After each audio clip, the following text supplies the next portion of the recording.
of us. And that single thought might be anything, but it always starts from separation, from some kind of negativity that has started from one thought but led to this entire world of extreme negativity that we are seeing in every single direction. And some of us might even feel responsible for what is going on surrounding us, but have no idea how we started it, what happened, and what we can do to prevent it in the future. Understand that violence is much like a virus. Starts out small. It might be something which you feel, yes, that's right, actually. But as it grows, it becomes into something uncomfortable, uncontrollable. And you will not even realize it. Before you realize it, it has literally handicapped the entire population, the global population, separated, isolated country by country, and has ultimately been the source for so much destruction. The minute we feel that there is something that is separate from us or against us, that minute we are creating that violence. And always the violence, like a virus, is never is always seemingly negligible, meaning you can just probably throw it away and you feel that it's not that important, you don't need to address it right now. But ultimately it grows into something that you cannot control. And I wish I had have addressed this when I could, when it was under my hand.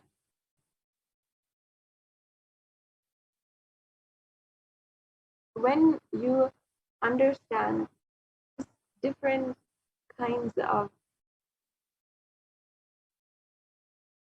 these different kinds of streams of thought, how violence is sourced, where it starts from, it ultimately brings solution.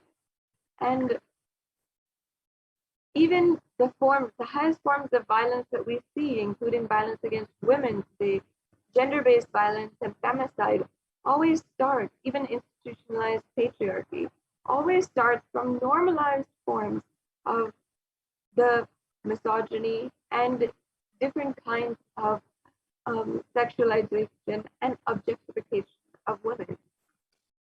Whatever we are seeing, the different kinds of violence started out different kinds of violence against women between countries or between in the nation at large, in the whole community. It always starts again in our intimate homes, in our neighborhoods, and from in between two people. And before that, it always starts inside. In Sanatana Hindu Dharma, we understood from the very beginning, the Hindu civilization and the ancient Hindu rishis understood the solution behind violence. They understood the forms of violence and the source of violence, and they knew that ultimately violence can be solved, healed, and removed, eliminated from society through consciousness and love, pure love from the consciousness. That is the science, the research, the development of the Hindu civilization, and what ultimately the Hindu civilization contributed to the world. Today, during this program, you will understand and experience how ultimately you can make violence in your life absolutely irrelevant with this Devi Parashakti Akashic reading program. Just because when you relate to the divine as a mother, all violence simply becomes irrelevant. Because you know ultimately you cannot show violence against existence, against life, against the universe, against another person in front of you, against the whole world, against society, especially when you understand that the divine is mother. And when you start seeing everything as your mother, you will understand that you literally belong to existence. You literally came from existence. What's the question? Where's the question of feeling separate, lonely, desperate, or orphan when you are being attended every moment and taken care by your mother, by the divine cosmic mother? In this program, you will experience just that, the shift in cognition between seeing everything around you as a separate and everything around you as something that is separate, and seeing everything around you as your own source, as your mother. And it makes, you'll start to see in your life when you just shift that cognition. If you feel it's too difficult, don't worry. I can assure you that just as with one diksha, one darshan, the cognition that we have around us, that everything is against us, will simply change. And today you'll be experiencing the Bhava Samadhi darshan of Devi Parashakti. The Bhava Samadhi darshan is a way that you can awaken that costless bliss inside of you. The bliss that comes from the enlightenment experience itself, that comes from never being taking granted things in your life. And you will see how it manifests in such an amazing way. I welcome each and every one of you to this program once again, where you can experience even the Kundalini awakening, the awakening of the latent potential energy inside of you. You will see, you can even see up to 1300% level increase in your energy levels, in your inspiration, your newfound inspiration for life every single day. And this has been researched and shown to the world in several different experiments with the Kundalini awakening by the Avatar, by the Supreme Consciousness. And Devi Parashakti is manifesting through the Supreme Font of Hinduism out of her love and extreme compassion for each and every one of us, to grant us boon, to take care of us in every different level of ourselves, and to reveal our past, present, and future, to guide us in this extremely difficult time. I understand that so many of you are going through something in your life and unable to find solutions. There are so many spiritual solutions, and it is time that we stop looking outside in social institutions or in different kinds of ideas that are presented to us by the society, by the community at large, and start to look in, because that is where it all started first. Today, before we go on to the next segment of today's program, I would like to briefly take a few minutes to introduce to each and every one of you the way that you can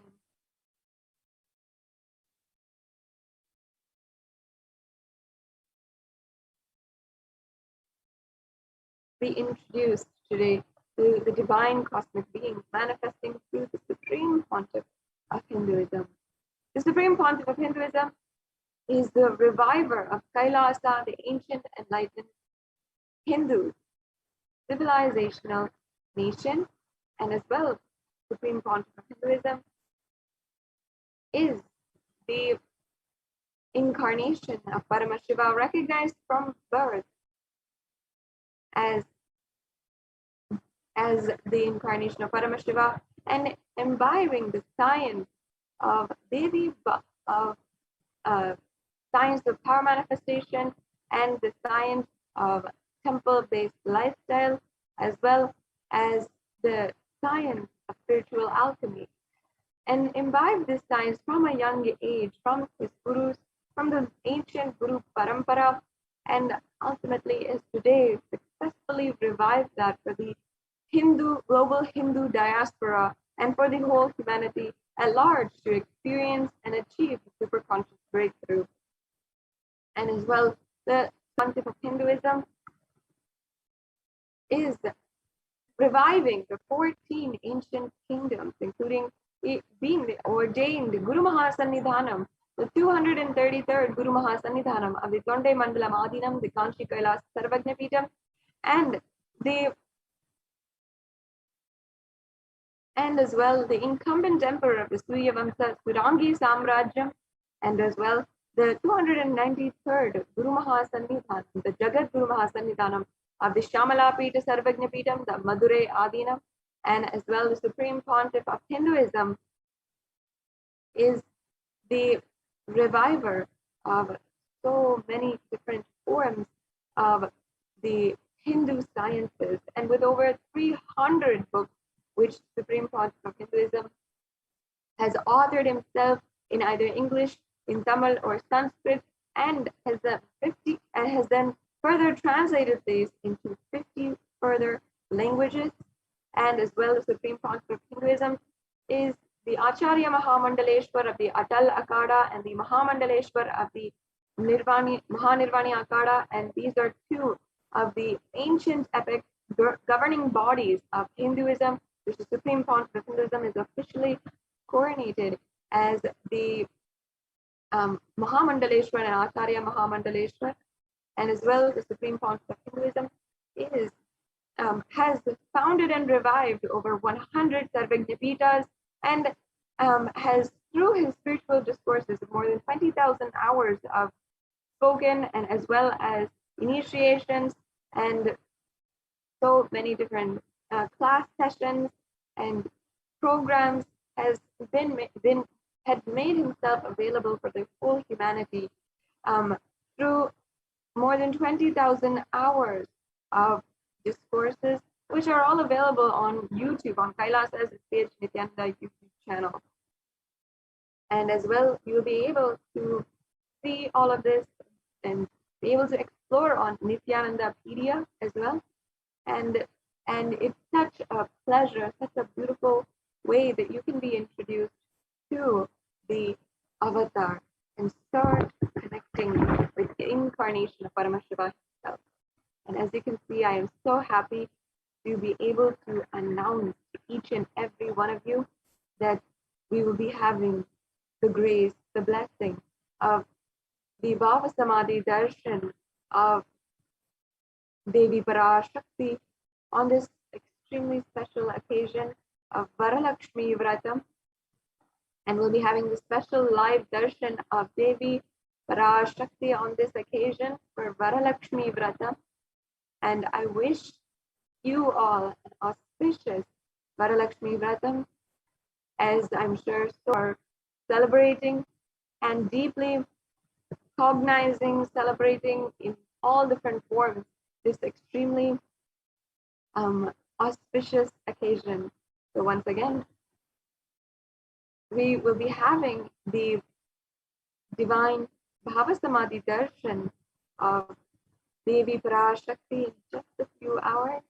And I'm very excited to be able to announce and eagerly awaiting this, as I'm sure many of you also are.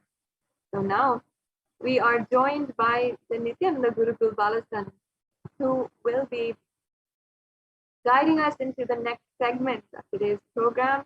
The Nithyananda Gurukul Balasans will be showing us the demonstration of extraordinary Shaktis. The demonstration of the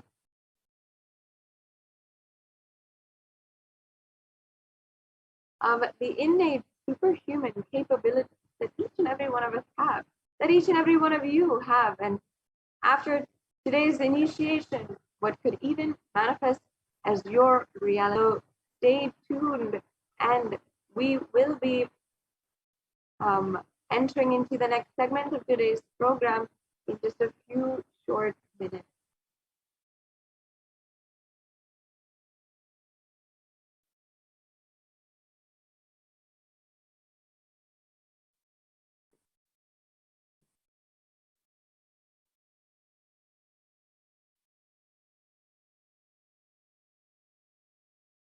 Yes, now we have joining with us Nithyananda Balasan, Ma Yoga Pranar, Ma Viraja. It's always so beautiful to see your faces and you here today.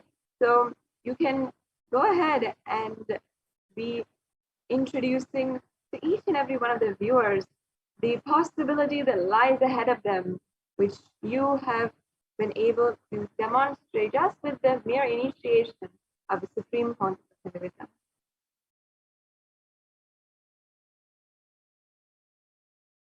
Yes, thank you so much, Manitya Sadashiva Priyananda, for that beautiful introduction.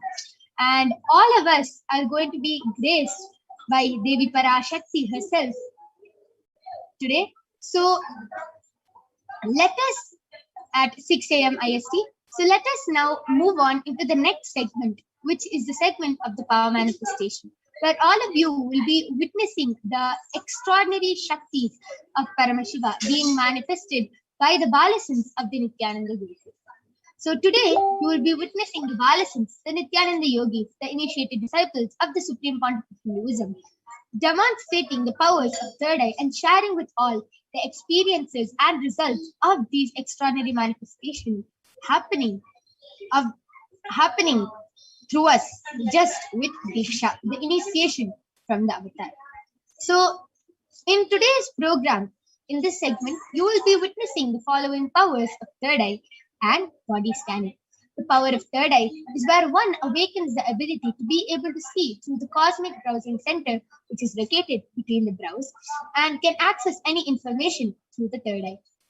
And the second power, which all of you will be witnessing, is the power of body scanning, which is the power where one awakens the ability to scan diseases, illnesses, diseases, medically diagnosed issues. Not only that, reveal the root cause of the problem and even give a solution for the problem. And before we witness these extraordinary Shaktis being manifested today, let us understand what are Shaktis and let us see how we can awaken them inside of us so we also can have this experience. So, what are Shaktis? In the Vedagamas, the source scriptures of Hinduism, Paramashiva reveals in elaborate detail that every human being is hardwired to be able to manifest 463 plus extraordinary Shaktis. Manifesting powers, Shaktis, is described as a method, as a system and a science for human beings to explore the various possibilities and powers and have access to the various states of consciousness. Shaktis manifest from the fundamental cognition that you are the divine and that you need to manifest the divine, not from the that you are a man that you need to reach the divine. So let us see the difference between Shaktis and Siddhis. What are Shaktis and what are Siddhis? Shaktis are the powers which express and manifest from the space of enlightenment as a side effect of feeling connection and high integrity with the divine. And Shaktis are the source of enlightenment. Siddhis are the powers that manifest from deep tapas, intense tapas or penance for enlightenment. Siddhis are on the path of enlightenment. Shaktis expressed through ordinary human beings in extraordinary ways, just with the initiation from the avatar. And Shaktis are permanent. Siddhis, whereas, are not permanent and they may divert you from enlightenment. So, who is the source of all these Shaktis? All of you might be thinking, how do we manifest all these Shaktis? Who is the source? How do we get all these Shaktis? Paramashiva. Paramashiva is the source of all these Shaktis. He is the primordial divinity in Hinduism, the ultimate reality and cause which is self-effulgent, Swayam Prakasha, all-pervading, unchanging beyond time, space, form, and causality. As the fundamental base of Avyakta, the unmanifest, and Vyakta, the manifest existence, he performs the Panchakritya, or the 5 cosmic acts of Srishti, creation, Sthiti, sovereign rulership and maintenance, Samhara, rejuvenation, Robhava, pulling out of delusion, and Anugraha, liberating grace for all living entities. And Paramashiva himself has come down in the form of the Supreme Pontiff of Hinduism, Jagat Guru Mahasanidhanam, His Divine Holiness Bhagavan Nithyananda Paramashivam, as the 1008th living incarnation and representation of Paramashiva and the revival of Kailasa, the ancient enlightened Hindu civilization and nation, which is a great cosmic borderless Hindu nation. Ever since the beginning of the civilization, the Sanatana Hindu Dharma has been the cradle of enlightened beings and highly advanced sciences. It is where the science of enlightenment, the science of power manifestation, was lived and taught as a lifestyle. And for the first time in modern day, the Supreme Pontiff of Hinduism, Jagat Guru Mahasanidhanam, His Divine Holiness Bhagavan Nithyananda Paramashivam, is reviving these sciences and transmitting it to the world at a record-breaking speed, which was never accomplished before. And Paramashiva himself has come down and has been recognized as an incarnation at a very young age. Swamiji was recognized, trained, and taught these sciences by the Guru Parampara, by all the enlightened gurus. All of you can see, all the enlightened gurus, Mata Vivekananda Puri, Pundi Swamigal, Isakti Swamigal, Annamalai Swamigal, Kanchi Paramacharya, and so many of these gurus who have initiated Swamiji just so he can revive this science from the disciplines of Vedanta, Tantra, Sri Vidya, Yoga, Yogic powers, science of Aushadha, Advaita, Bhakti Yoga, Paramashiva Jnana, and Paramashiva Vijnana. So all of you will be thinking, so how to awaken this divine peace in each and every one of us? So Swamiji says very beautifully that every jnana, which is the ultimate truth, map into your consciousness, which is prajna, manifest as a power and possibility of every being, which is prajna. So let us now watch a short clip. Like all of you will be wondering how these divine powers have been transmitting to each and every one of us. You'll be thinking, like incarnation comes down, you're born with the powers. But how do we human beings actually get these powers? Like all of us wonder, right? So it is through the power of Diksha, which is initiation. So let us now watch a short clip on what exactly is Diksha and what are the benefits. This video actually very elaborately explains what effect and what impact the Diksha has, not only in our physical body, even the physiological, everything, mental state, everything, it has an impact, and even science has proven it. So let us now watch this video and understand more about this science. Diksha is the direct transfer of spiritual energy by an enlightened being through look, word, or touch. The traditional Vedic book Navaratneshwara states, Sarvasamapi Dikshanam Muktihi Phalamakhanditam Avirodhat Bhavantyeva Prasangyastu Bhuktayah. The main benefit of all initiations is moksha, enlightenment. As a side effect, health, wealth, leadership, and well-being happen. And in Rudrayamala Tantra, Shiva says, Devi Diksha Vihinasya Na Siddhihi Na Cha Sadgatihi Tasmat Sarva Prayatnena Guruna Dikshito Bhavet. The one who is not initiated does not attain liberation nor a better future. So by all efforts, one should get initiated by Guru. What is the science of initiation? Neuroscience has proved that the process of initiation floods the brain with energy. This is the superconscious energy of Kundalini, our own highest inner potential energy. As the Kundalini flows from the thalamus to the cortex, it sets up a powerful energy loop within the brain, which awakens the latent non-mechanical parts which we have never used before. With increasing levels of coherence, the whole brain comes alive, turning into a superconductor of conscious energies that heal, empower, transform our lives, bliss and fulfillment. Initiation creates high awareness, visualization, creativity. It also slows the aging process and improves the immune system. Kundalini awakening, healing experience, levitation, teleportation, materialization. Experience the power of initiation through a range of exclusive programs conducted at the ashram. Nithyananda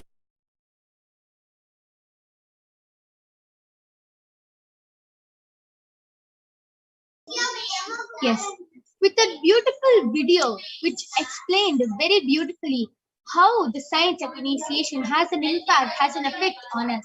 Let us now see how this very science, the power manifest science, is authenticated through the four aspects of evidences. So the four evidences, the four pramanas are the Shastra Pramana, which is the eternal unchangeable truth that are revealed in the source scriptures. The next is the Apta Pramana, or the experiences and results, or the authorities of Hinduism. The Vedic rishis and scientists who have time tested and also verified this science. Third is the Atma Pramana, or the account of Swamiji, His Divine Holiness Bhagavan Nithyananda Paramashivam. This millennium's avatar's personal experience of power manifestation. And last is the Pratyaksha Pramana, or the empirical evidence from observation and scientific experimentation. So all of you might be wondering, where do we get all these shastras from? Where do we get all these scriptures from? And how are we sure that they are actually something which has happened and not made of stories?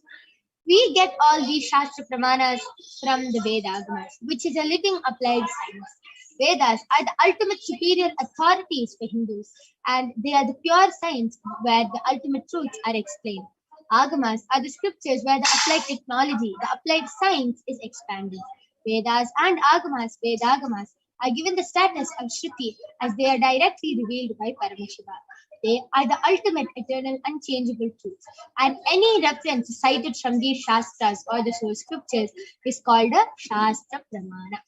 So without further delay, let us get ready to witness an extraordinary demonstration by the Balasins of the Nithyananda Gurukul.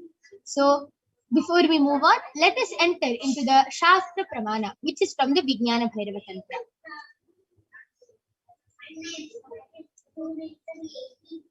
Kapalantarmanonyasa Tishtannilitalochanaha Kramena manaso dadyat Lakshaye lakshamuttamam. The translation goes, by fixing the mind on the inner space within the ground center and sitting stably without any movement, having the eyes closed in succession, by that stability of the mind and inner space, through the power of the third eye, one directly sees the ultimate goal Lakshyam, by having the vision beyond the sight that reveals any object or place, attaining the place of oneness with the source Paramashiva. The next is the Atma Pramana, where Bhagavan Shri Krishna initiates Arjuna into the power of third eye. So this is where all our ancestors have actually manifested this power. It goes back to the time of Dwapar Yuga, where the Mahabharata war happened, and where Bhagavan Shri Krishna initiates Arjuna into the power of third eye.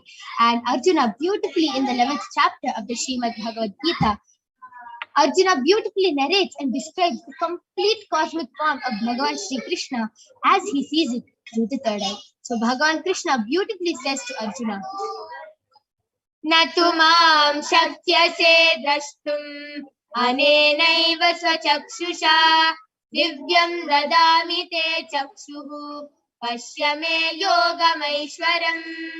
The translation goes, but you cannot see my cosmic form with these physical eyes of yours. That were I grant you the divine third eye. Behold my cosmic opulence.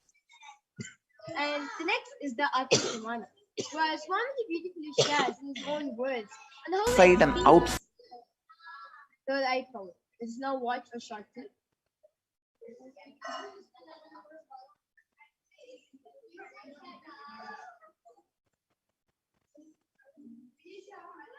inside and outside broke. The first experience is that I was able to see everything around me, above me, the whole 360 degree, 10 direction, below me, everything.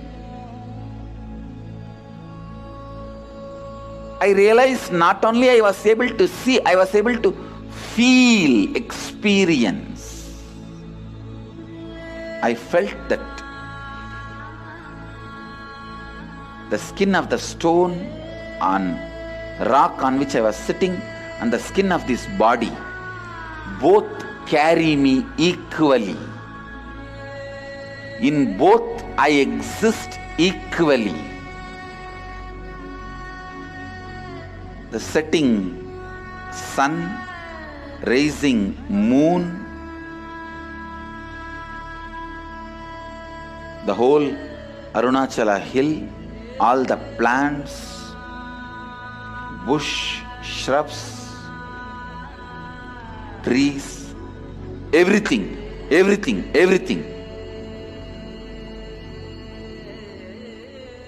just became so alive.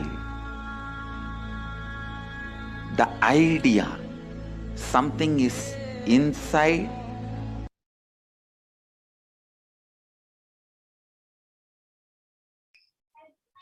Yes. So let us now see the Pratyaksha Pramana, which is the empirical evidence from observation and scientific experimentation. So the study measures compare the metabolic cell activity of the brain in the conscious and meditative states using the PET, which is the positron emission tomography. So when doing daily activities, high activity is measured in the brain where the third eye is located, and when Swamiji is in the deep state of Samadhi, only the third eye region is active and almost 90% of the rest of the brain is at peace.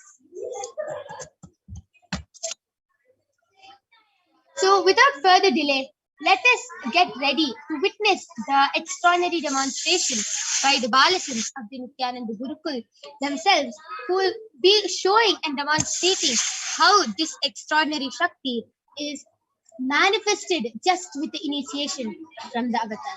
So now I request the slides to stop being projected. All of you will now be witnessing the demonstration. All of you can see I have a medically tested eye band with me, and in front is a complete opaque sheet, and behind is a thick sponge, and you can see that there is no gap under the eye band at all, and there is no possible way of light entering this eye band at any cost. And Balasant, who will be demonstrating this extraordinary Shakti, is Maniti Virajananda, who is 16 years old, and she has been in the Nithyananda Gurukul from past 9 years now, and she is going to be demonstrating this power to all of you today. Yes. So now all of you can see I'm unstrapping the eye band in front of the camera, and I am placing it on Mahavirija's eyes.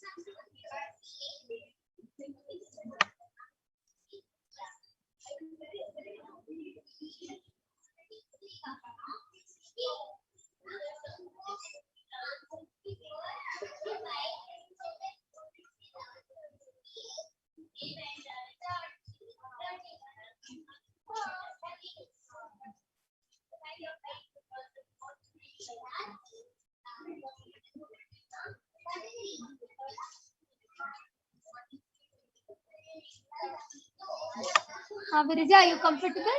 Yes. Yes.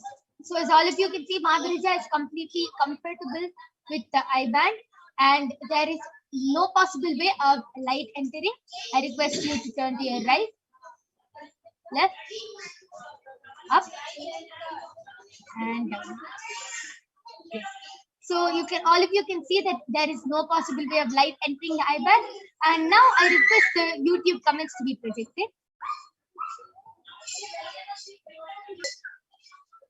Actually, I would like to confirm all the viewers who are watching us live right now that around me there's no sorts of audio devices like speakers, microphones, or there's nobody around me other than my my co-host, my yoga prana. Yeah, only she's there. Actually, she can authenticate by saying that yes, there's nothing around me. Only a projector where I'll be reading the comments live. Yeah. Yes. So, Mavirija, you can go ahead and start reading the chats from the comment section. I request the comment section be scrolled down a little bit. Yes. So the latest comment which is posted in Kailasa's HDH Nithyananda YouTube channel is posted none other than Ma Nithyananda, and she has posted blessed and beautiful browsing center blossoms and blooms and I and a full stop. Nithyananda Virida and a smiley face. Yes, Nithyananda, welcome back. Actually, nice to meet you back again. Yeah. Yeah. So you're an everyday customer. Yes. And Ma Virija has correctly read out whatever Ma Mahajalandhara Sitananda has posted in the chat section. And all of you can see how Ma Virija was so confident with what she read. There was no doubt, oh, I think it is this or I think it is this. She was very confident. Mahajalandhara Sitananda has posted this and this is what emoji she has posted. So she was very confident about it. That is the power of the third eye. That is how this power is manifested by the Balasins. Yes. Mavirija, you can go ahead and continue. So in the Facebook comment section, lately is posted by Pargunan Paramashivam has posted Om Nithyananda Paramashivoham, and Malati Kanadi has posted I request body scanning and healing, and thank you. Sure, Ma Maladi, you will be having the power of body scanning. We'll be scanning you in the next few minutes. Yes. Ma Malati, just by the blessings and grace of Swamiji, immediately after this power manifestation of Mavirija demonstrating this power of third eye, you will be witnessing the power of body scanning being manifested by the Balasins of the Nithyananda Gurukul. So do not worry, we'll surely. And yes, Mavirija, you can continue reading the comments. And Satish Rani has posted just a minute ago an emoji where a girl with pink colored hair is holding a heart. Wow. Even that, Mavirija was so confident, and it was just whatever Paramashiva reveals. It is just a trust with Paramashiva. Yes, Mavirija, you can continue reading. Yes, Salim G has posted in YouTube Nithyananda and Namaskar emoji and 2 hearts and a mushroom and a girl with dark skin. And Ma Mahajalandhara has posted lol, yes. Everyday customer indeed and a laughing emoji.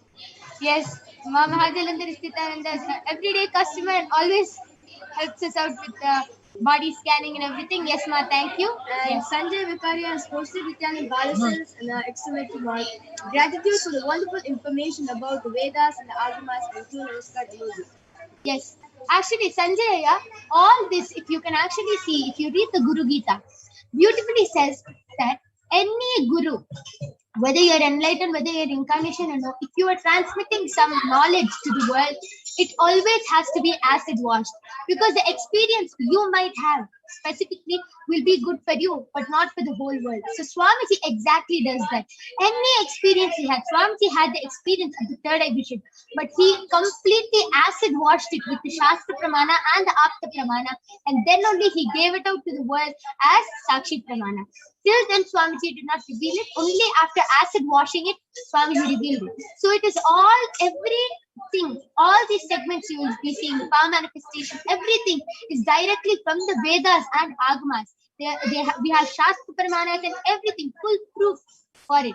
So it is completely authenticated through the Shastra Paramanas. Yes, that was a very beautiful demonstration of the power of third eye.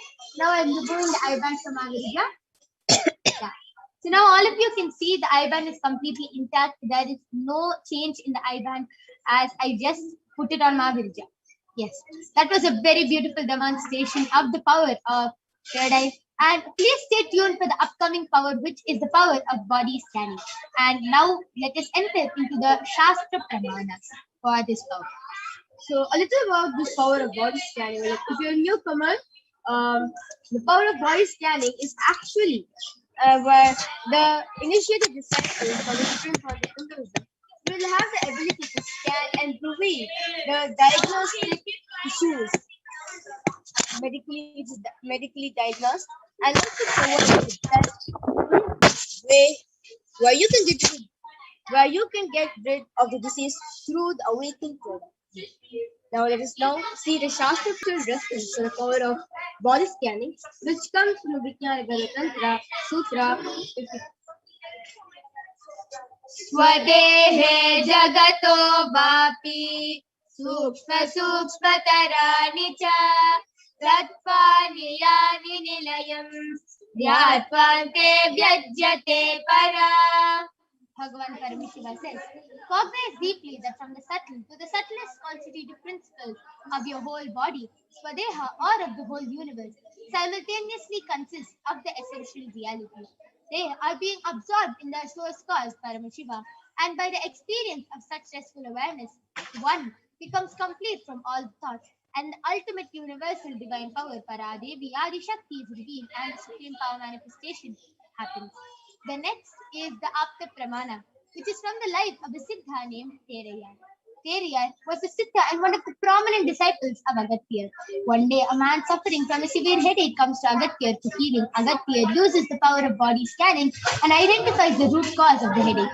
He reveals that there is a small Tere, a type of frog, sitting in the person's brain. And Agatyar immediately instructs Terayar, his disciple, to perform an open head surgery and remove the frog. And remember, this is 5,000 years ago. Terayar successfully completes the surgery. The man is completely healed from the headache, and the disciple gained the name Terayar. And third is the Atma Pramana, which is from the life of Swamiji himself. On the 22nd of December 2019, Swamiji beautifully shares, only when I had a multiple compound hand fracture was I forced to go for checkups and surgery. And at that time, I detected heavy metal quantity in different organs of mine, and it was revealed that I had been poisoned without our knowledge. I immediately used diagnostic methods instead of medical facilities to study the body condition due to the poisoning. Through the body scanning, I found out what the problems and imbalances had happened and where the balance had to be done. I used allopathy as a second opinion just to verify my findings. Swamiji beautifully manifests the power of body scanning and Sushada, going beyond pain. And last is the Sakshi Pramana. All of you will now be witnessing the live demonstration of the power of body scanning by the Balasans of the Nithyananda Guru. So if you want a body scan, like how to say, Go ahead. yeah. Post your comments in the Kailasa's HDH Nithyananda YouTube channel and the HDH Stadium Bhagavan Nithyananda Paramashivam Facebook page, and you can definitely get a body scanning done. And if you're very eagerly waiting for the body scan, the latest comment which comes up first, and we'll be doing the scanning. So go ahead and post your comments, and we'll be doing the power of body scanning for those of you who have posted their comments in Facebook and the YouTube channel after a short break.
Okay, now I'm back with the Balasans of the Nithyananda Gurukul, Maniti Brahmayogananda and Masoni, who is going to be demonstrating this extraordinary Shakti to all of you today.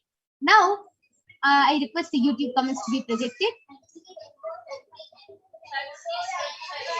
And all of you will be witnessing the Balasins right in front of you, demonstrating how the power of body scanning can be manifested just by connecting to Paramashiva.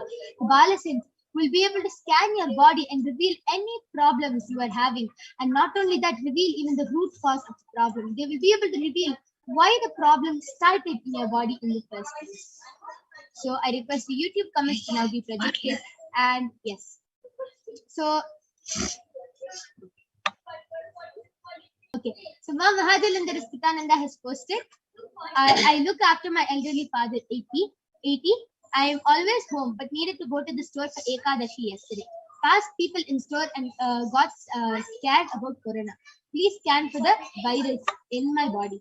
Yaspa will surely be doing a body scanning. And yes, Swamiji has initiated all the Balasins into the power of scanning whether the person has COVID-19 or no. And you will be witnessing this power being manifested soon. Till then, Ma Brahmayoga will be doing a body scanning and revealing any problem that Paramashiva reveals in the body. And Chaniji has requested for body scanning. And before that, can we move on to it? I remember seeing one person post a request for the body scanning. I request the Facebook comments to now be projected.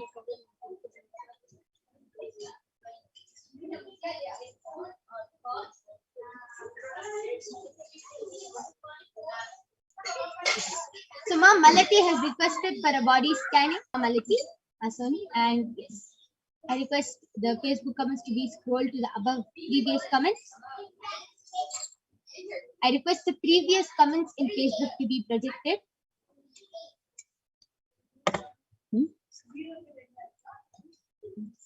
I request the previous comments in Facebook to be projected.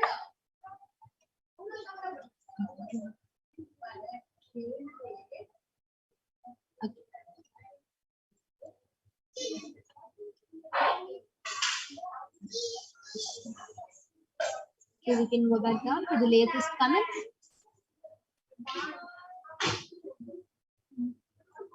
Yes, Ma Soni, you can go ahead.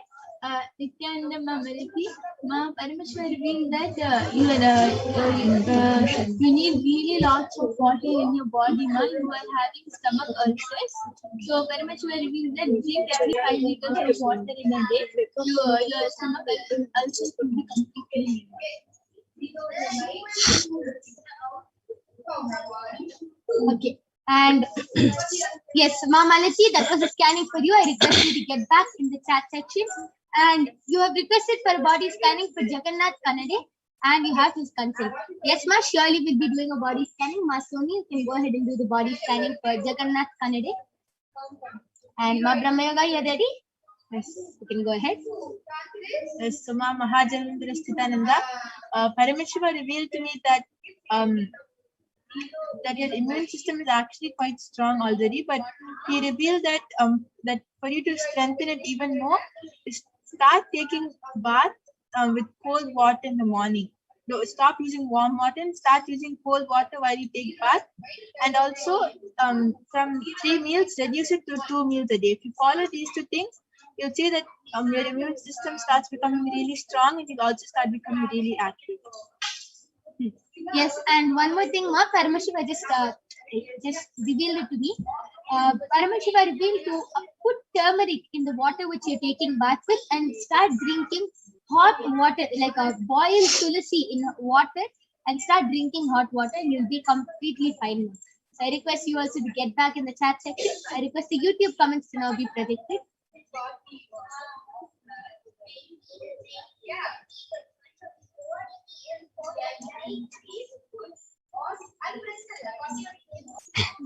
Okay.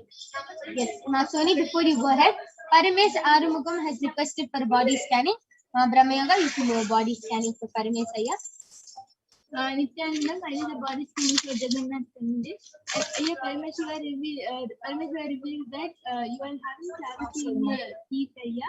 So for that Paramashiva revealed solution as to brush with Parashakti twice a day. Once when you get up, and second time when after having your last meal, and in the last brush with Haridaki after having all your meal. And second thing, Paramashiva revealed that your this next religion is really weak. Yeah, Paramashiva revealed that you have to do a massage with mustard or a warm mustard oil. Okay, yes, and I request Facebook comments to be predicted. This was for Jagannath. So, Ma Malati, I request you to get back. Ma Soni just revealed the body scanning for Jagannataya. And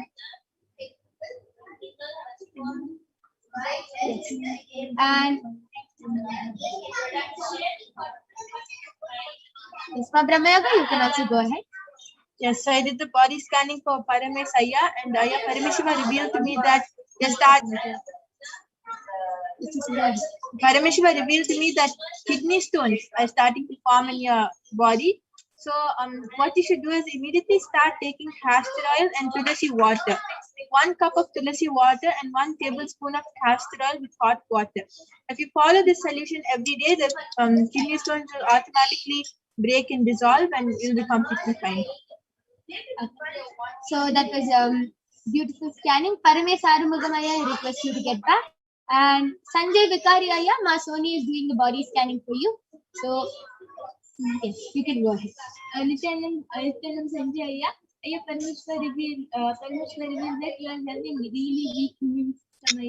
So Paramashiva revealed that to build your immune system. Immune system. Take green juice in the morning, empty stomach, and have castor oil also. Yes, that was a very beautiful body scanning. Yes, so I request all of you who have gotten the body scanning to get back in the chat section and share with us whether you were able to relate with the scanning. And Paramashiva has beautifully revealed this through the third eye, and they have even revealed a solution and what to do to solve this problem. See, if you have any problem, you go to the doctor, right? And example, you have a cough or something, you'll go to the doctor and the doctor will diagnose you with some problem, cancer, disease, whatever. And the doctor can give you medicines. But the one thing which the doctor can do is reveal the root cause of the problem. Why that problem started in your body. All of you know, our body is very mysterious. As we have just a small cancer can be related to the HDH you're holding, the self-hatred you're holding inside of you. And any disease you have or any skin problem you have can be related to mother incompletion or some childhood incompletion. So our body is very mysterious, and the one thing which the doctor cannot find out is the root cause of the problem. And the speciality of the third eye is that the third eye will reveal the root cause. Sometimes you will not be able to even relate with the body scanning. But Paramashiva reveals something completely different because he is revealing the root cause of why the problem even started in your body in the first place. And for that, Paramashiva reveals a solution. And Ma Mahajalandhara Nithyananda has gotten back in the YouTube, HDH Nithyananda YouTube section that I request the YouTube comments to be projected. That thank you, Ma Brahma Yoga and Ma Yogaprana. Yes, I do have a strong immune system. Paranoia and fear are not nice. I tend to have warm showers, so now we'll do cold bucket bath and add turmeric to it. And she has also gotten back telling me also drink the tulsi water. It's been in my mind recently to do that. I'm still getting my gut fixed, but once it's back on track, I will do 2 meals or even 1. Okay. Yes, Ma. Just follow whatever Paramashiva reveals, and you will be completely healed. And remember, Swamiji is always there protecting you. So don't be in the fear or anything. Trust Swamiji always. And Aya has gotten back telling thank you. Paramashiva's advice will be well followed. Yes, thank you, Aya, for getting that. And Paramesh Arumugam has gotten back telling thank you. Yes, we thank all of you for getting back. And now it's time. We are going to be concluding this session. And we thank all of you for joining us in this segment of the Power Manifestation. And you can always join back every day at 2 a.m. IST and 4 p.m. IST to witness this Power Manifestation segment. The extraordinary Shakti is being demonstrated. And please stay tuned as we are going to have the special live Bhavasamadhi Darshan of Devi Parashakti herself at 6 a.m. IST 20th August and 5:30 p.m. PST 19th August. So we thank all of you for joining us. Thank you, Nithyananda. We'll be having Ma Madhura joining with us, who will be teaching all of us about the divine feminine consciousness and who is Devi Parashakti and much, much more.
Yes, Nithyananda, everyone.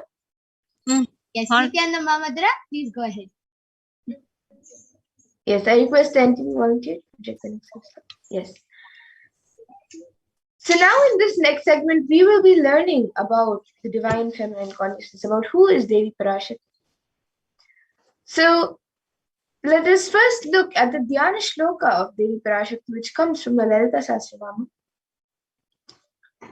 Sindhuraruna vigraham trinayana manikya mauli spurate taranayaka shekharam smitamukhi mapina vakshoruham Panibhyam alipurna ratna chashakam raktotpalam bhibratim saumyam ratna gatastha rakta charanam dhyayet paramambika. And the translation for this verse is: the Divine Mother is to be meditated upon as shining in a vermilion red body with triple eyes, sporting a crown of rubies, studded with the crescent moon, a face all smiles, a splendid bust, one hand holding a jewel cup brimming with mead, and the other twirling a red lotus. And the other verse, which also comes from the Lalita Sahasranama, Arunam karunam tarangatakshim dritapashankusha pushpabana chapam animadi biravritam ayukaihi rahamityeva vibhavaye bhavani. And the translation for this is: I meditate on the great empress. She is red in color and her eyes are full of compassion. She holds the noose, the good, the bow, and the flowery arrow in her hands. She is surrounded on all sides by powers such as animalful rays, and she is the self within me. And Devi Parashakti is the ultimate pure feminine consciousness. Parashakti is the cosmic mother. It is her cosmic womb from which billions and billions of universes come out and go in, and the source where the Big Bang and black holes go on and on. Parashakti is the source Shakti, the source energy, the source power from which all of us came, in which all of us are in even now, and in which all of us are going to merge. And today, out of her extreme love and compassion, Parashakti herself is manifesting through the embodied form as the Nijavatar of the Supreme Pontiff Hinduism, Jagat Guru Mahasannidhana, His Divine Holiness Bhagavan Nithyananda Paramashivam, gracing us, answering all of our questions, giving boons, healing us, revealing our past, present, and future, delivering profound spiritual truths, and ultimately giving us the experience of Paramashivoham itself.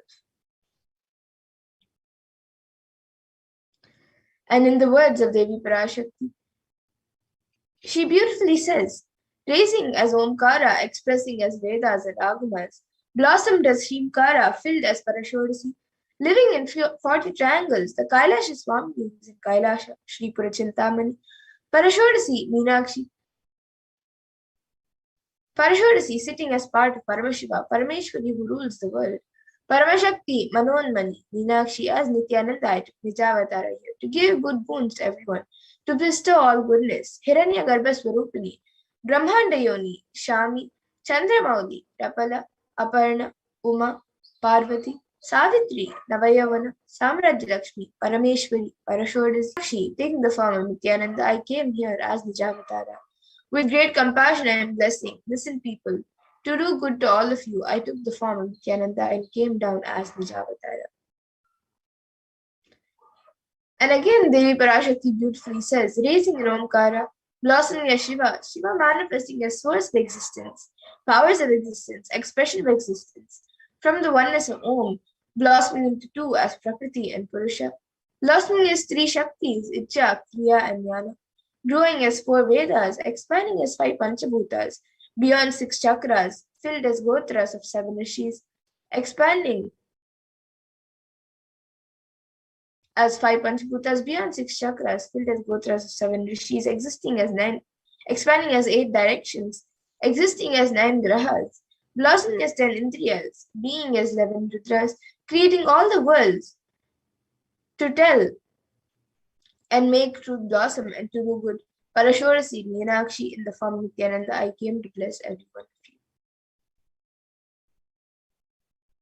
And now let's see how we can receive Devi Parashakti. So literally we're seeing Paramashivoham Parashakti at that moment. She is there on your screen, so always receive her very traditionally. You can keep 2 betel leaves, 1 banana, 1 betel nut, and a coin in front of the screen as you receive Devi Parashakti. And for those of you who don't know, the coin is actually considered the traditional dakshina in the Hindu tradition. It can be the lowest value. In India, it can even be just 1 paise. In the US, it can even be just a cent. Swamiji says, I'm not trying to monetize. Keep even 1 cent, it is okay. So for 100 days, if you have darshan, it will add up to $1. In India, even 1 paise is okay. And you can offer that to Devi Parashakti. And once the darshan is over, you can do namaskar and eat the banana, the betel leaf, and the betel nut, taking it as prasadam immediately. And the coins that you collect, you can send it to the Los Angeles temple for the further procedures. And some of you might be wondering how this betel leaf and betel nut may benefit you, whether it's physically, emotionally, mentally, how will it benefit you? So this betel leaf and betel nut may look too small, but in a few days, you will see how much it adds to your sentiment that really Devi Parashakti is there. You will not take the Devi Darshan for granted. Rituals will break your monotonous unconscious mentality and lifestyle and remind you and raise you to the powerful combinations. It will break your unconscious behavior. And now all of you can see how you can set up your tambulam. You can set up the 2 betel leaves, the 1 banana, the 1 betel nut, and the coin. You can set it up all in a plate. These are the 4 basic items, as you can see in the image. There are a few additional items also kept, such as a coconut, some kumkum, turmeric, bangles, and some flowers. So these 4 items, the betel leaf, the betel nut, the banana, and the coin, are the 4 basic items. But if you would like, you can also keep the additional items. So you can set up everything up in a plate, keep it in front of the screen, and receive Devi Parashakti when she comes for the darshan. And with that, we come to the conclusion of this segment where we have learned who is Devi Parashakti and how you can receive Devi Parashakti when she comes for the darshan. So with that, we'll now be moving to the next segment of this program where we will be seeing what Devi Parashakti has revealed in the Akashic and how important it is for all of us to understand, internalize, and follow what Devi Parashakti has revealed in the Akashic readings. So with that, we'll be back after a really short break to move on to the next segment.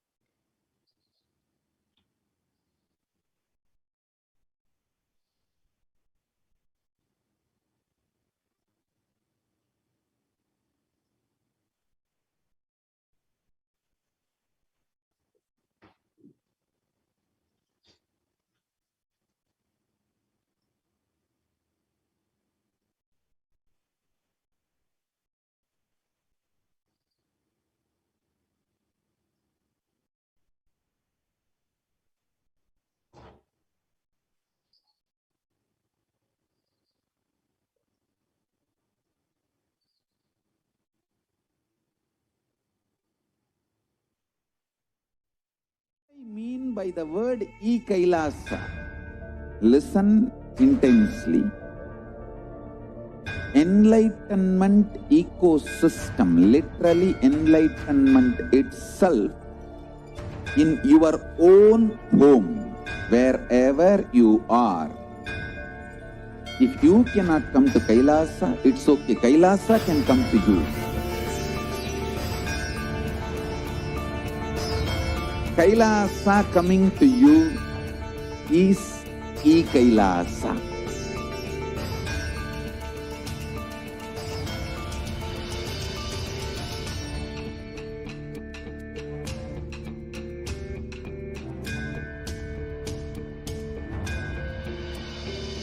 I will revive Hinduism.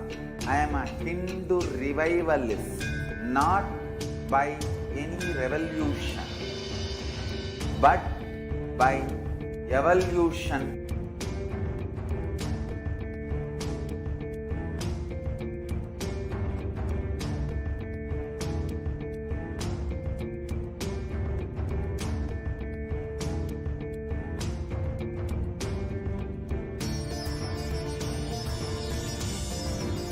And setting model communities.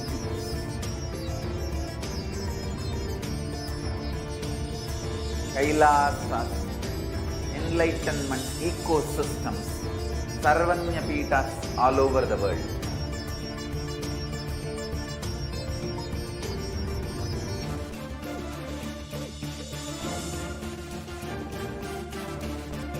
All powerful cognition, knowledge, only when you live, power manifestation and possibilities manifestation happens.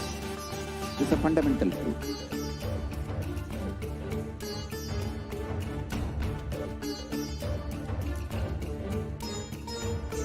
Hinduism cannot live exclusively as one sampradaya. No. All sampradayas of Hinduism is an ecosystem.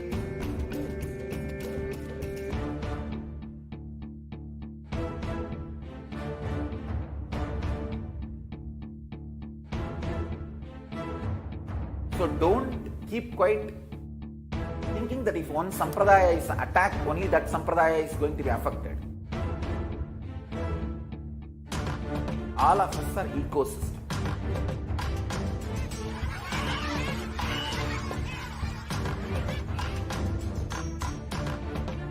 I invite all of you to get involved and enjoy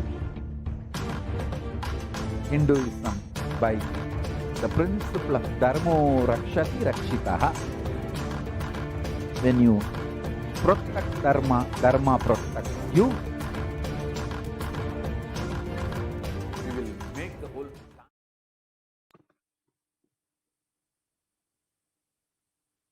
Nithyananda, welcome back, dear viewers. Now we will be entering into the next segment where we will understand some of the revelations made by Devi Parashakti for humanity.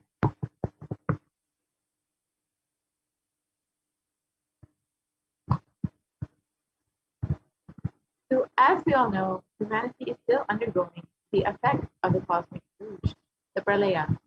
Thousands of deaths due to the global pandemic and emerging fungal epidemic, along with the record numbers of natural disasters, have taken a huge toll on humanity's collective psyche, leading to an increase in poverty, malnutrition, depression, and mental health issues. So what has caused this? How could this have been avoided? What is the solution for this? In this segment, let us go through an analysis of Devi Parashakti's revelation on the cause and solution for this pralaya. As all of us know, over 4 million people have died over the course of this pandemic, and over 175 million people have been infected with COVID-19, and the worst affected countries are the US, India, and Brazil. And the number of COVID cases in India alone has crossed well over 29 million. And the number of deaths due to COVID-19 has crossed well over 374,000, with 75 million people falling into poverty since the beginning of the pandemic. Now, these numbers are considered to be severely underreported, so the actual situation could be much worse than what we know. And India is not just suffering from this global pandemic, but the suicide and mental health issues as well. India is the 6th most depressed country in the world. And 6.5% of the population is suffering from some form of mental illness. And there is a rate of 10.9 for every 1 lakh people with suicide. And suicide is one of the biggest causes of death among the age group of 15 to 24 years. India is not just suffering from this ongoing pandemic, but several natural disasters have been affecting the country, including the cyclone in Kerala and recently the floods in Maharashtra. And as this pandemic continues on, there is a series of third wave, which is to come very soon. So how could we have prevented this? How could we have avoided all of this? Baby Parashakti revealed on the 31st of May 2021 the reason for this ongoing. Let us listen to that revelation.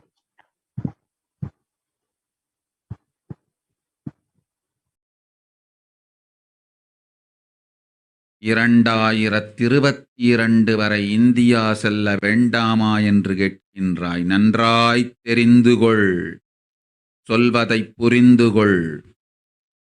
இந்த பெருநரகமான கிருமி போஜனம்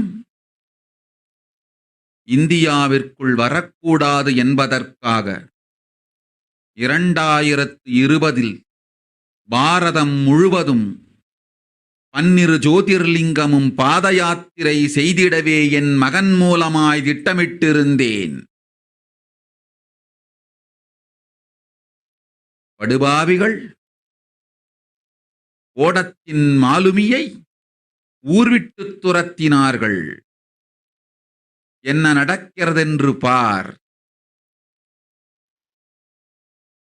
முறையாக கைலாய நாட்டின் தலைவனாக நிறை மரியாதையொடு நல் மதிப்பொடு என் நிஜாவதாரம் நித்யானந்தன் திருவடி மீண்டும் பாரதத்தில் பட்டு பாத யாத்திரை செய்த பிறகு மட்டுமே நீ அங்கு செல்ல வேண்டும். அதுவரை உன்னை காத்து செல்லாதே. ஓம்.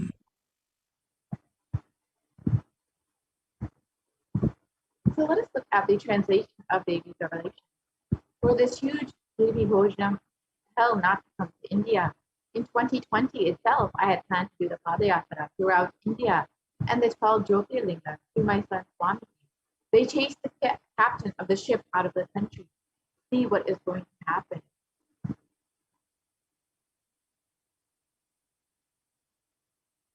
So let us go back to 2017 when the Supreme Court of Hinduism revealed the vision for the Padayatra that was to take place in 2020.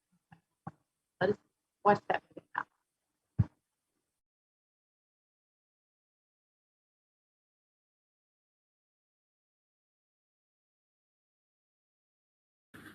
Want to do 1 year Padayatra specially for this purpose in 2020. 2020, planning for a full year, I'm going to walk from Rameshwaram to Amarnath. 1 year with 10,000 people, just walking all over India to spend time with people. 2020, there will not be any program other than Padayatra and just spending time with people. Just walking. Of course, 10,000 people will be walking with me. Maybe 200 vehicles to carry our food and all the other items, transportation. Enjoying the river banks, forests, and time with nature. 10,000 people manifesting powers. Walking from village to village. What do you think will happen?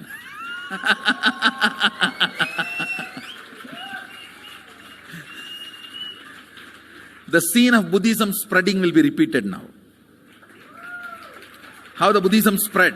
10,000 monks walking from village to village. What will happen? That's only monks. Here power manifesting. 10,000 people. The whole village will be manifesting powers. just want to enjoy India and let India enjoy me.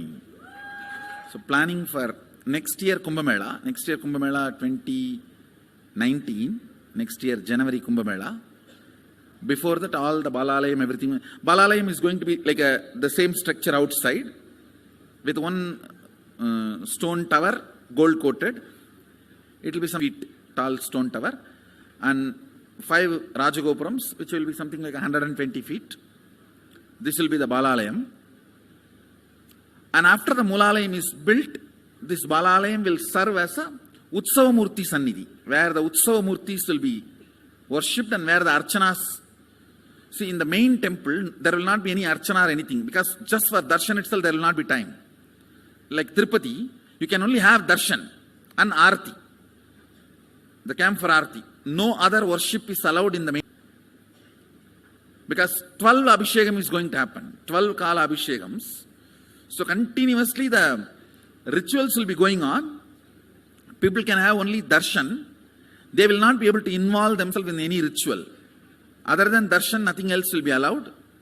So all the other offerings, like people will offer the archanas and other, everything will be done to the Utsava Murti, which will be kept in the Balalayam, the present Balalayam, present structure. So people can spend time here. That will be more like a main darshan. This will be like energy darshan, where you can give letter, get response. So by next year, the Balalayam will be ready. So 2019 full year, I will be conducting the programs and everything. 2020 will be the one full year Padayatra, walking. From next year, Jayanti, means 2019's Jayanti to 2020's Jayanti. Full year, Jayanti to Jayanti will be Padayatra. Before that, we will make 10,000 people power manifestors. It will be sannyasi, brahmachari, grihastha, all put together. 10,000 people will be walking. What a scene it will be. I think that is the only way the revival of Sanatana Hindu Dharma. And Supreme Pontiff Hinduism revealed the vision for the Padayatra to take 10,000 power manifestors from Kanyakumari to Kashmir and to meet people where they are, to allow them to see the Supreme Pontiff of Hinduism. And the Supreme Pontiff of Hinduism was ready to give any solution for any problem for every single person, whether it's physical problem, mental problem, psychological problem, emotional problem. The Supreme Pontiff of Hinduism was ready to attend to people where they are. This whole Padayatra would see a huge revival of Hinduism, like the seed of Buddhism spreading. We would see how Hinduism would once again be revived to its glory. And since the age of 10, the Supreme Pontiff of Hinduism has been enriching people and preparing them for this Padayatra, to save them from this pralaya, and to bring the superconscious breakthrough to humanity.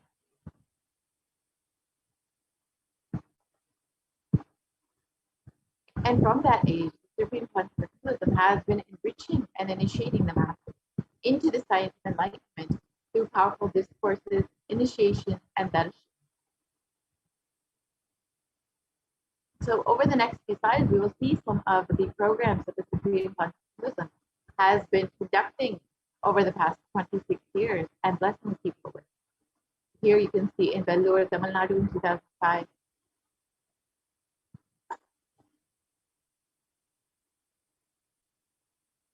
In Rasipuram in Tamil Nadu in 2005.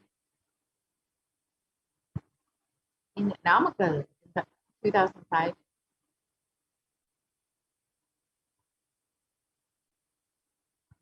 And in Salem in 2005.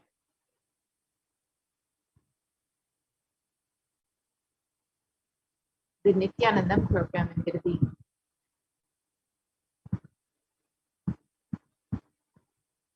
the birth star celebrations in Tiruvannamalai in 2005, the Jayanti celebrations in Adi Kailash Satyajita,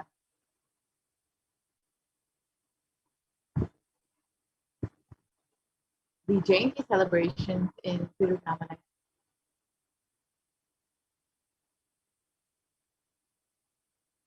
the Nithyananda program in Chennai,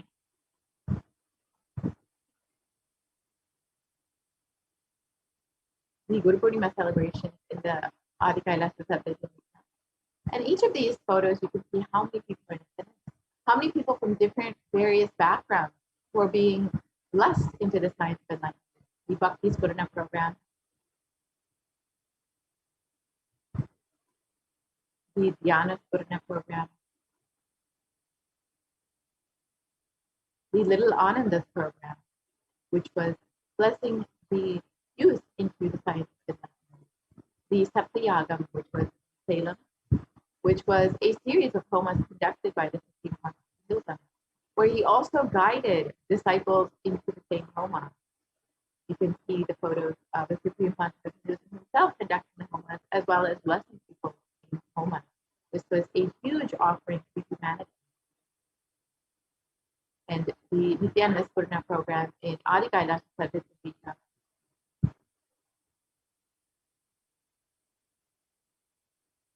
the Nithyananda Spurana program in Salem. And all of these programs held to guide people, to bless people, to prepare them for this superconscious breakthrough, to guide them through this pralaya, and to prepare them for this re-energizing process. However, the anti-Hindu elements made it nearly impossible for the Supreme Conscious of Hinduism to do the Padayatra and the re-energizing process by driving the Supreme Conscious of Hinduism out of India. So let us listen to Devi Parashakti's revelation on the solution for this. 2022 வரை India செல்ல வேண்டாமா என்று கேட்கின்றாய். நன்றாய் தெரிந்துகொள், சொல்வதை புரிந்துகொள். இந்த பெருநரகமான கிருமி போஜனம் இந்தியாவிற்குள் வரக்கூடாது என்பதற்காக 2020 பாரதம் முழுவதும் 12 ஜோதிர்லிங்கமும் பாத யாத்திரை செய்திடவே என் மகன் மூலமாய் திட்டமிட்டிருந்தேன். படுபாவிகள் ஓடத்தின் மாலுமியை ஊர்விட்டு துரத்தினார்கள். என்ன நடக்கிறதென்று பார்.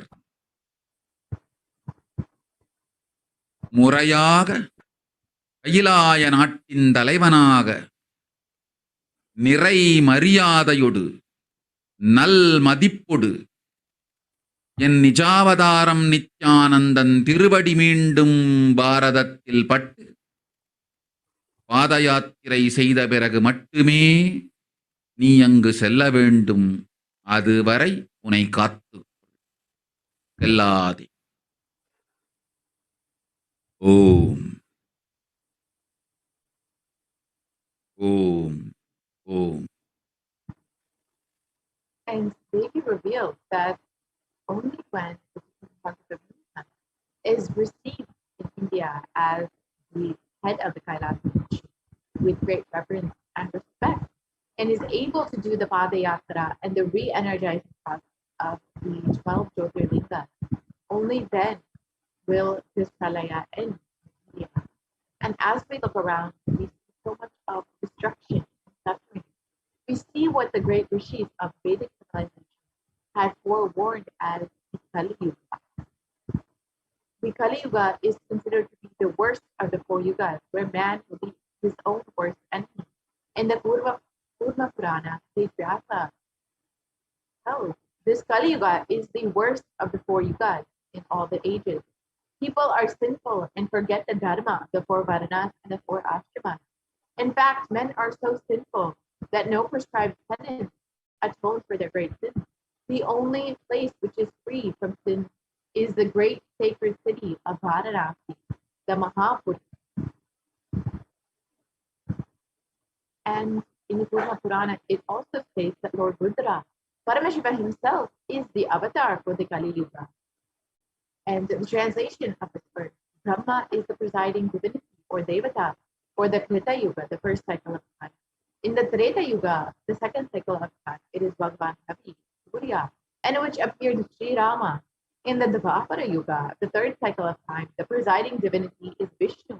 And in the Kali Yuga, the fourth cycle of time, the current age, the presiding divinity, the avatar is Rudra, Lord Maheshwara, Mahasavasva himself.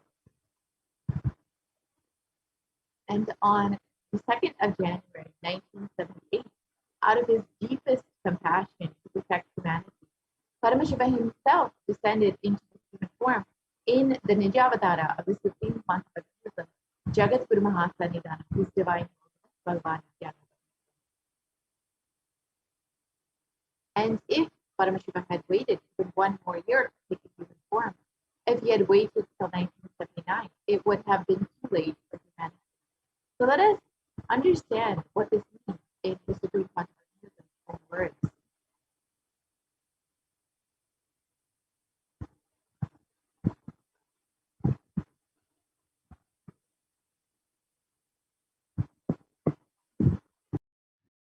And I tell you, O Hindus, don't be afraid. I am back with the same signs. We are going to be rich.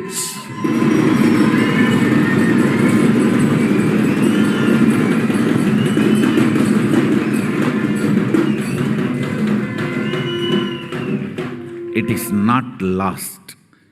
Just the last minute climax. Before it was going to be put off, have happened.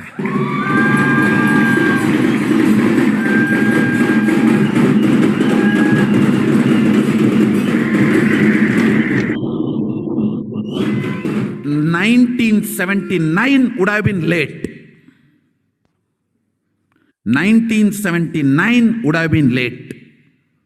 If I had time, I would have sent only ambassadors. Because no time, I have to get up and come directly.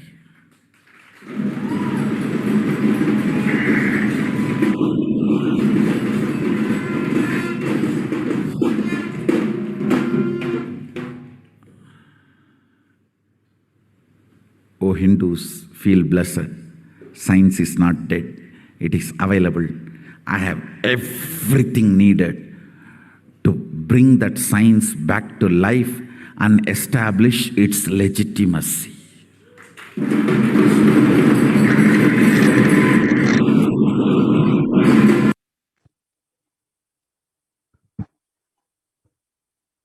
And the Avatar's advent on the planet Earth was to protect the world from this great cosmic deluge, to bring the new age, the Satya Yuga. So let us listen to Devi Parashakti herself revealing about it.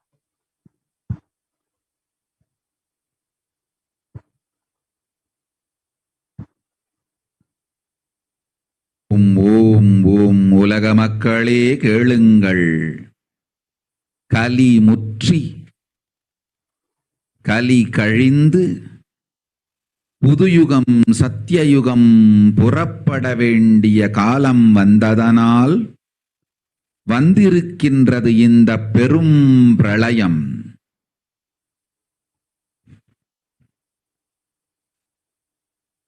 கவலை வேண்டாம் மக்களே.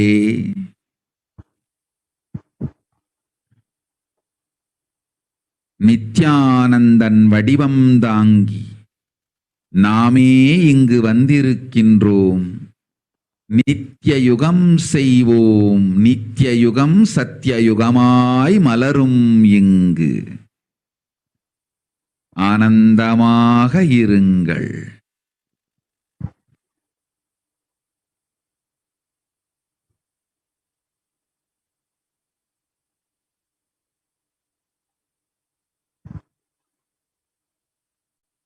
And the translation of Devi's revelation, people of the world, listen, the time has matured, the time has come, and it has matured into the time Kali Yuga has matured, and over time it has come for Satya Yuga to happen.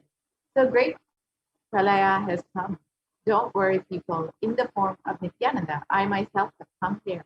I will make Nitya Yuga. Nitya Yuga will blossom as Satya Yuga. Be blissful. For this huge hell Gimi Goj not come to India in 2020, I plan to do the Padayatra throughout the 12 Jyotirlingas through my son Swami. And in order to prepare for this, the avatar began the Padayatra at the mere age of 10.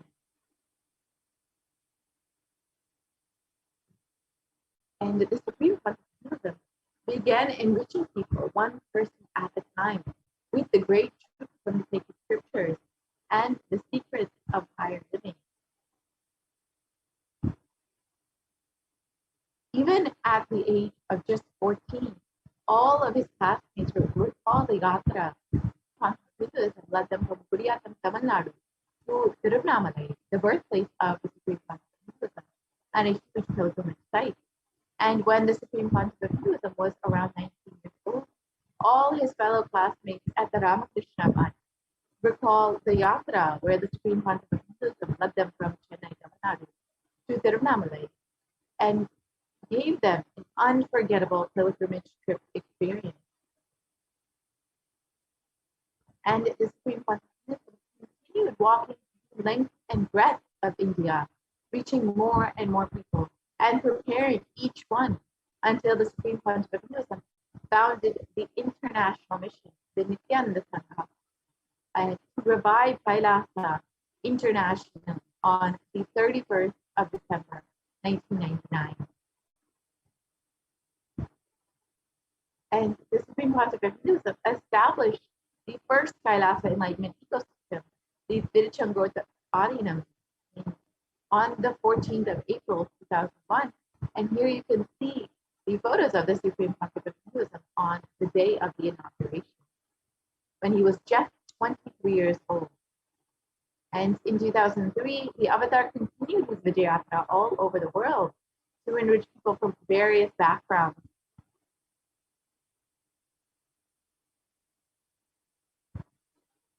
And the Supreme Consciousness intensity and dedication for the people, even among crowds who do not understand English, the Supreme Consciousness voice resonated deeply with each being and moved each one to tears.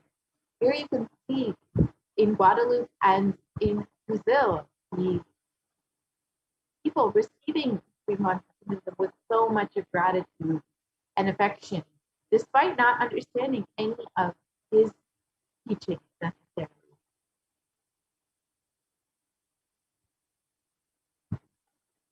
And in 2004, the Avatar led his disciples on the first Himalayan Yatra, visiting temples, delivering satsang, and initiating them into the super conscious breakthrough. And subsequently, the Avatar personally organized and led yearly yatras and guided individual souls, not just to physical spiritual sides, but to eternal spiritual realms. And in 2006, the Padayatras were taken to the next level with the Kodikan Padayatra, with crores of people participating, and each person impacted by Nithyanandeshwara and Nithyanandeshwari, who traveled from city to city, blessing each being. And here's a short clip of the Kodikan Padayatra, and you can see how much people were blessed to be in the presence of the Supreme Consciousness and how they are literally overjoyed to see just his very form.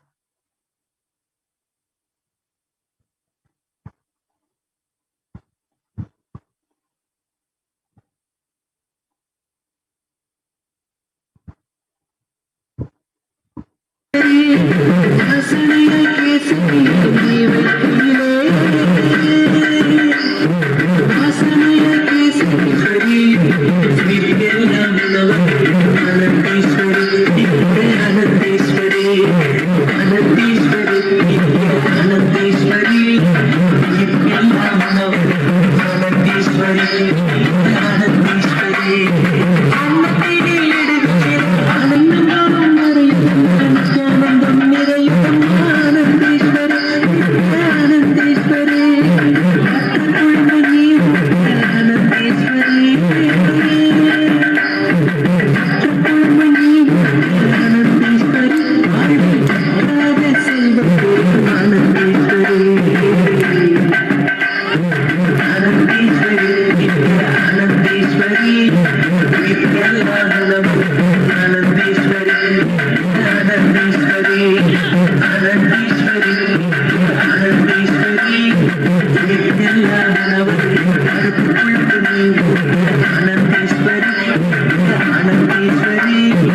And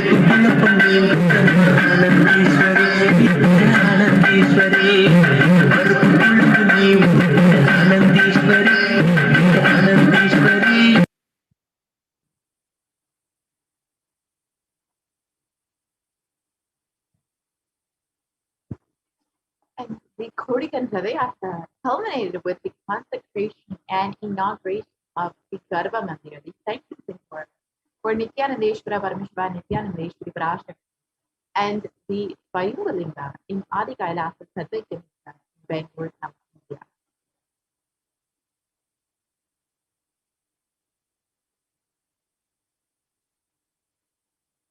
And these deities were energized as Archapatas, radiate the energy of Paramashiva and Parashakti to create Adi Kailasa Sadhya as a ship to save humanity from this upcoming Pralaya and to bring them into the new age, the Satyuga. And the Supreme Concept of Hinduism created innumerable spiritual energy centers throughout India as safe havens during this great deluge. And here are just three of them: the Kailasa in the Chandur, the Adi Kailasa Satyakimsa, and the Kailasa in Hyderabad. And in 2008, the Avatar created and energized the Nithyananda Vaidya River with the Anandalingam, which would protect anyone who bathed in its waters from the deadly COVID-19. Let us watch a short clip of Supreme Concept of Hinduism performing Abhishek for the Anandalingam.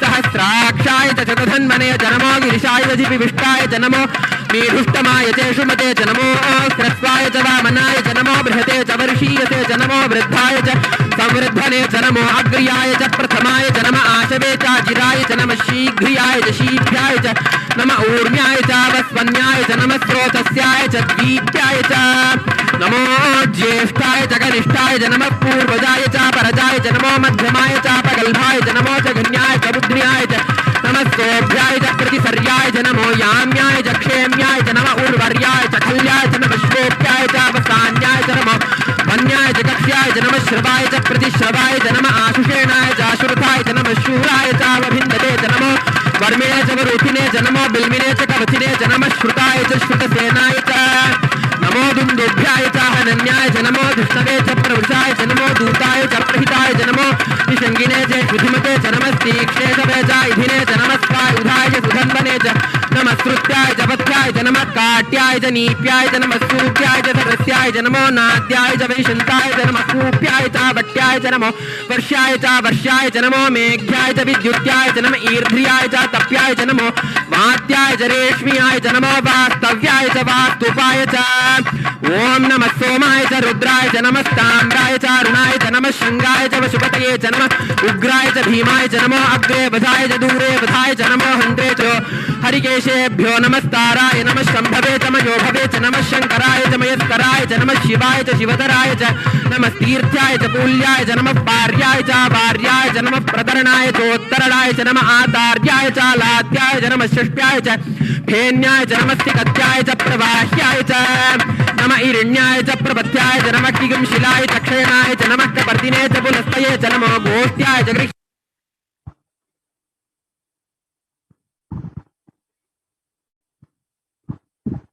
And in 2009, the Avatar held another Kodikan and garnered international attention, creating a movement where lakhs of Hindus were once again embracing Hinduism.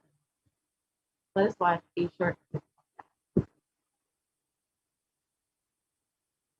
போல நின்பதம் கண்ட என் மனோ நித்ய சத்குரு நித்ய சத்குரு நித்ய சத்குரு நித்யனே நித்ய சத்குரு நித்ய சத்குரு நித்ய சத்குரு நித்யனே நின்முகம் நீனைந்து இங்கு நிர்மலமாகவே ஆனதே இதய சக்கரம் அனகதமும் இனிமையோடு திறந்ததே நித்ய சத்குரு நித்ய சத்குரு நித்ய नित्य सद्गुरु नित्यने नित्य सद्गुरु नित्य सद्गुरु नित्य सद्गुरु नित्यने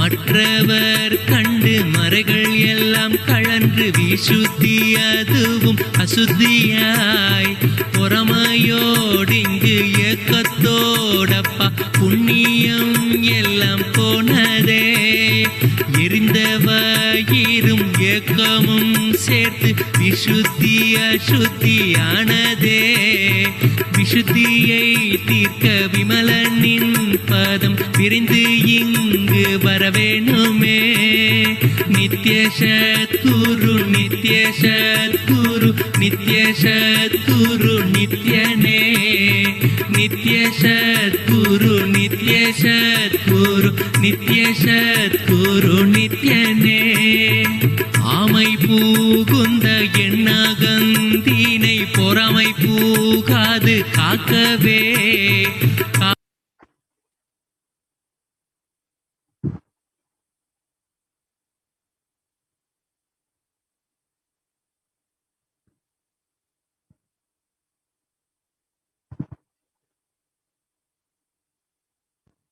You can continue to the next slide, please.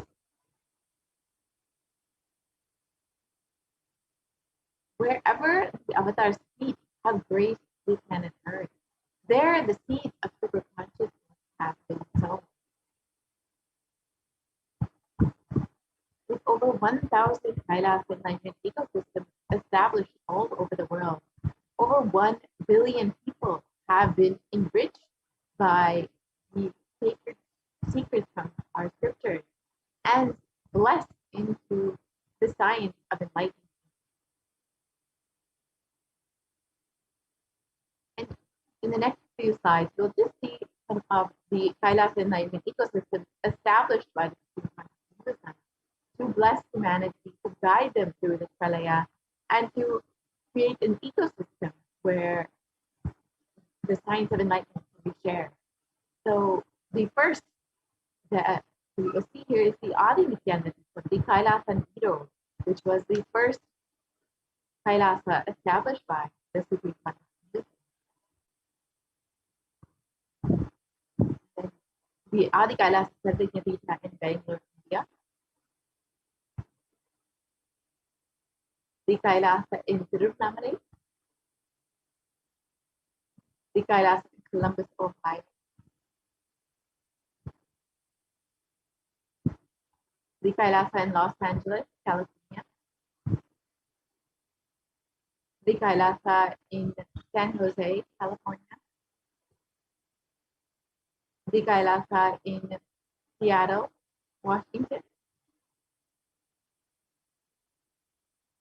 The Kailasa in Houston, Texas. The Kailasa in Charlotte, North Carolina. The Kailasa in New York, the Kailasa in Washington, D.C., in Toronto, Canada, the Kailasa in Oklahoma City, California, or Oklahoma City, Oklahoma, the Kailasa in Phoenix, Arizona, the Kailasa in St. Louis, Missouri, the Kailasa in Oman, the Kailasa in Dubai, the Kailasa in London, the Kailasa in Scotland, UK, the Kailasa in Netherlands, the Kailasa in Slovakia, the Kailasa in Belgium, the Kailasa in Luxembourg, the Kailasa in Austria, the Kailasa in Germany, the Kailasa in Italy, the Kailasa in France,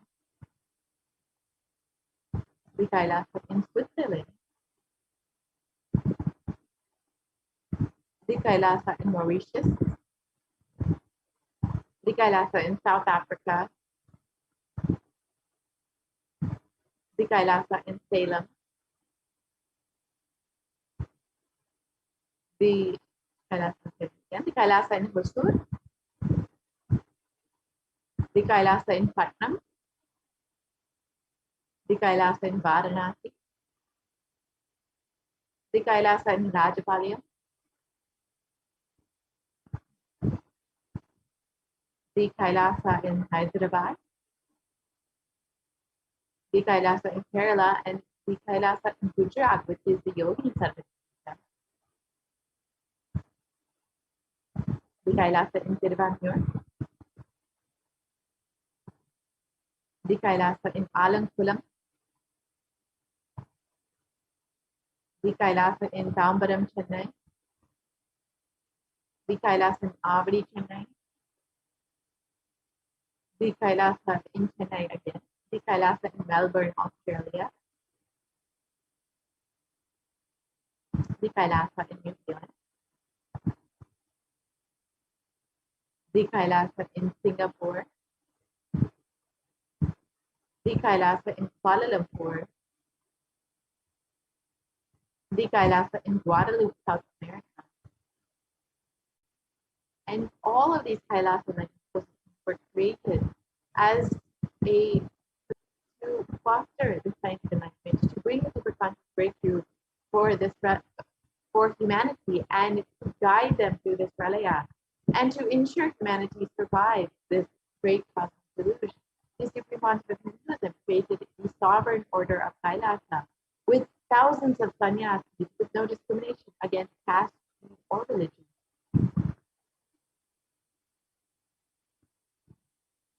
And the Supreme Pontiff of Hinduism initiated thousands in Nithyananda spiritual healing, who are actively healing millions all over the world.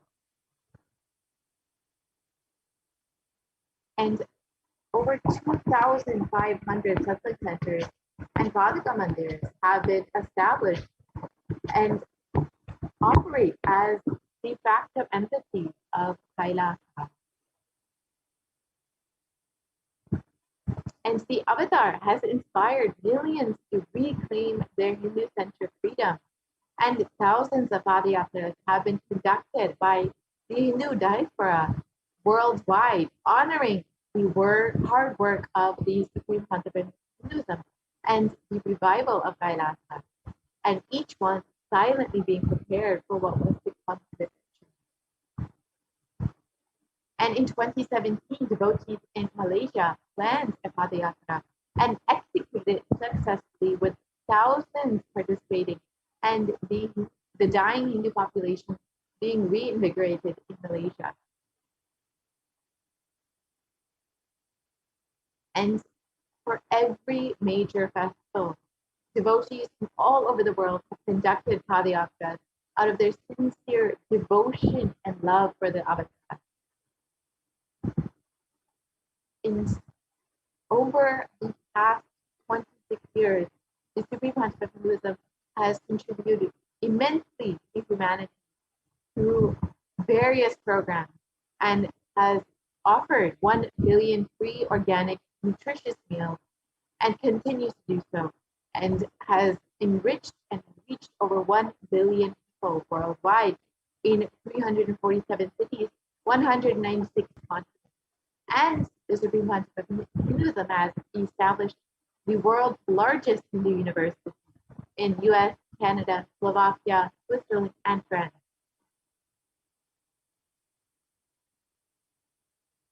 And the Kailasa is the world's largest and greatest digital Hindu nation with over 1 billion views. You can connect with us on social media, including Twitter, Instagram, Facebook, YouTube, WhatsApp, and many more. And you can visit kailasa.org Nithyananda.org, nithyanandahinduuniversity.org, Kailasa TV, and Kailasa Nithyananda TV to learn more about the various offerings that you can receive through becoming an e-citizen of Kailasa. And you can, of course, also connect with us on your phone through the Enlightenment app, where you can literally have enlightenment on your phone, have Swamiji continuously with you.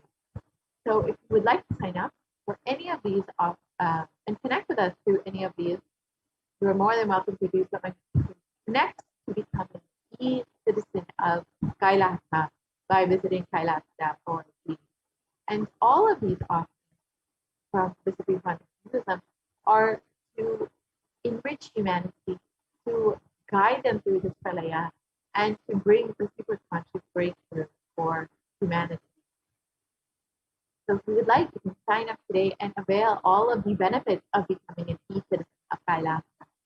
So with this, we will conclude this segment of the program and move into the next segment of the program, which is the offering segment, where you can learn some of the various offerings that you can make to Devi Parashakti.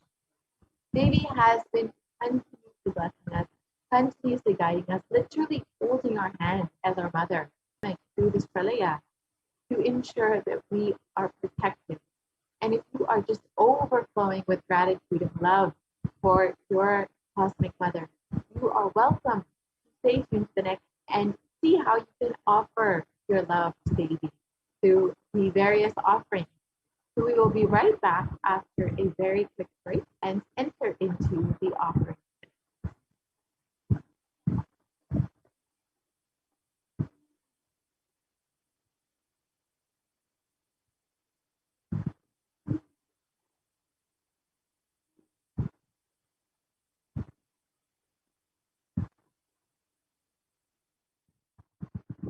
I mean by the word e-Kailasa? Listen intensely. Enlightenment ecosystem, literally enlightenment itself, in your own home, wherever you are. If you cannot come to Kailasa, it's okay. Kailasa can come to you. Kailasa coming to you is e-Kailasa.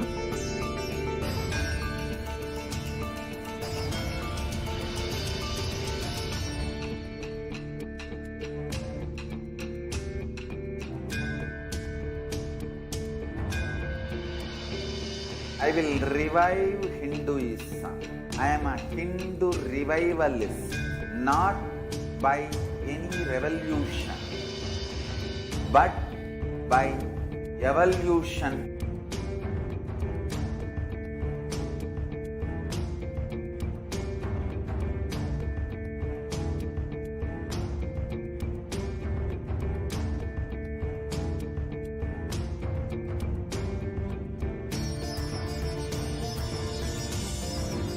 And setting model communities.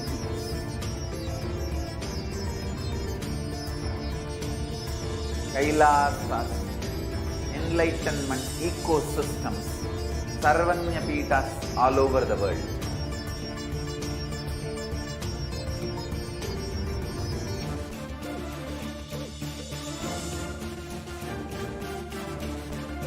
All powerful cognition, knowledge. Nithyanandam, welcome back to all of the viewers. If you have been with us from the very beginning of the program, thank you so much for staying tuned, and I hope that you've been enjoying this program where to the divine cosmic being, Devi Parashakti. I wish and I hope that each and every one of you are enjoying this experience. And if you have any comments, questions, suggestions, you can always comment down in the comment section in any of the social media platforms that you are tuning in from. And I also would like to share with all of the viewers, if you haven't already, there will be a live special darshan, Bhava Samadhi darshan of Devi Parashakti at 6 a.m. Indian Standard Time on the 20th of August. And that's just not too far away. And I'm so eagerly awaiting the divine darshan of Devi Parashakti. If you have been joining in for the last few weeks during the month of Adivelli, it's been an absolute exquisite spiritual feast, the darshans that each and every week the Supreme Pontiff of Hinduism is gracing as Devi Parashakti in her divine forms. It has just been, I can say, a feast, absolutely fulfilling, not just for the hunger of the stomach, but the hunger of our soul itself, our consciousness itself. And on this auspicious occasion of Varalakshmi Vratam, every year, this is the time that we celebrate the Varalakshmi Vratam. We celebrate Devi Parashakti in the form of Lakshmi in all of her various different forms, giving in abundance. That is the significance of Lakshmi. And this is a perfect time for you to make an offering to Devi Parashakti. Once again, I'd like to reiterate to all of the viewers that there's so much in our lives that Devi Parashakti has given, and especially for us Kailashians, Devi Parashakti has manifested for the last over 5 months on just continuously giving us, attending to us, taking care.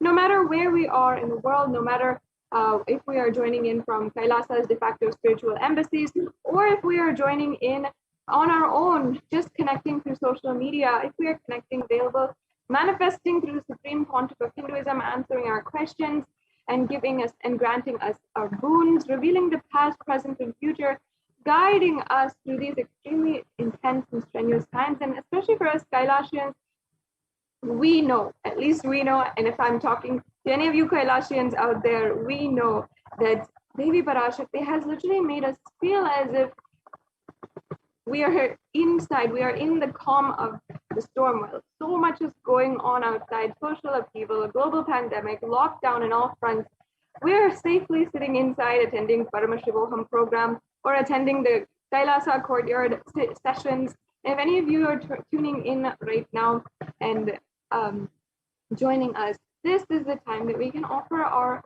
gratitude for being a part, for Devi Parashakti manifesting our lives, making herself available and helping us. These offerings are a way, are a divine gift of pure love, devotion, and oneness. And these might be extremely foreign to you, these concepts. Pure love might be something that you don't believe in, devotion, something you never experienced, and oneness, you can't even relate to it. And you don't ever feel oneness and maybe not even experience what it might be like to experience yourself as one with all of existence. But understand that in Sanatana Hindu Dharma, pure love, devotion, and oneness are the very core fundamentals in a very real experiential way. Nowadays, we don't offer gratitude in our lives for anything, even the smallest of things. We're not able to have that gratitude and appreciation for all things in our life. And we usually deal things with a give and take. In the Guaranteed Solutions book, the Supreme Pontiff of Hinduism has authored himself and given so many different programs on this very subject of opening gratitude in our lives and going from discontentment to gratitude. He narrates a beautiful story. He says that one day a man was asking God, praying intensely to God, that he would like $10 million, that I would like $10 million. Please give me $10 million. If you do this, I promise, I swear that I will offer you in your shrine 20% of the $10 million. And then he said, if you don't believe me, you can take $2 million and I will keep and you can give me the $8 million that's remaining. Understand that our dealings, relation with the whole universe, with God themselves, is a dealing. It's a negotiation. If you give me this, I'll give you this. And we always like to negotiate with the divine. Even God, when it comes to religion, prayer, and when it comes to the most sacred part of our existence, belief itself, and our religious belief system, it always comes down to a give and take system, a barter system. However, this is not the way that Sanatana Hindu Dharma works. We often lose gratitude in our lives and take for granted everything that that we are experiencing. When we just start to feel gratitude and we consciously build gratitude towards the conscious energy, towards the cosmic energy and the existence itself, that's when things start to flower for us. Gratitude ultimately is a way that we reach the ultimate oneness with the divine, the experience of oneness with the divine. There's another beautiful story from the same chapter from Guaranteed Solutions book by the Supreme Pontiff of Hinduism, which the Supreme Pontiff has authored and even spoken on and given so many different programs for millions of people across the world. The story goes that one day another man was asking God, and he was extremely faithful towards God. He was every single day he was praying to God and everything. And he said he prayed that in a very near-death experience, he saw his whole life as if he was walking on the beach. And he saw many times there were two footsteps and two pairs of footsteps. And he understood that that was God there with him, and God was with him in throughout his whole life. But he saw that many times when he was alone and he was feeling alone in his life, and when he really, really needed God, there was only one pair of footsteps along the beach sand. And he asked God, what is this? Why have you just left me there? And in his prayers, God answered him, understand, it is not your footsteps there. I was the one who is carrying you during those times, and it's my footsteps. When we understand this, we will understand that God, existence, cosmic energy, the divine is continuously there with us, no matter what. The Supreme Pontiff of Hinduism has enriched, has transformed the lives of millions with just the enlightening touch, the diksha that he is giving. Not just with that, but feeding so many people with more than 1 billion meals served, and continuously making himself available to give us the ultimate knowledge to transcend the pain and suffering in every conflict in our lives.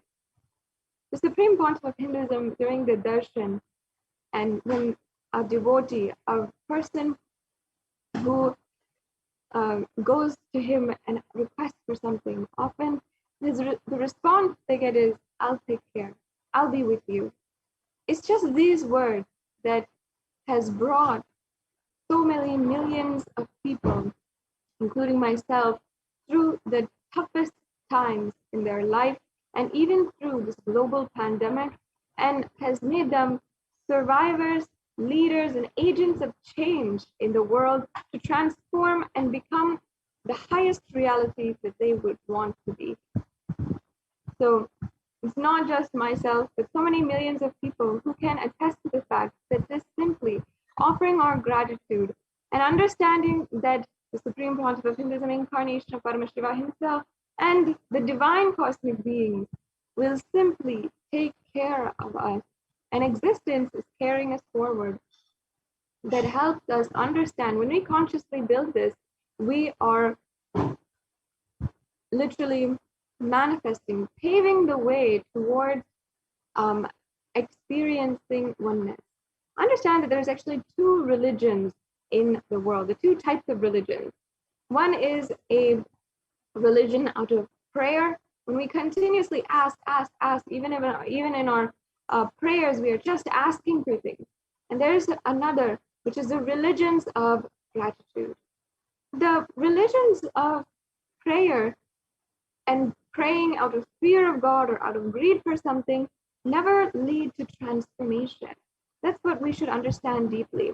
The religions, when we pray and when we are continuously asking, we'll never experience that fulfillment in our lives. We'll never experience transformation inside of you.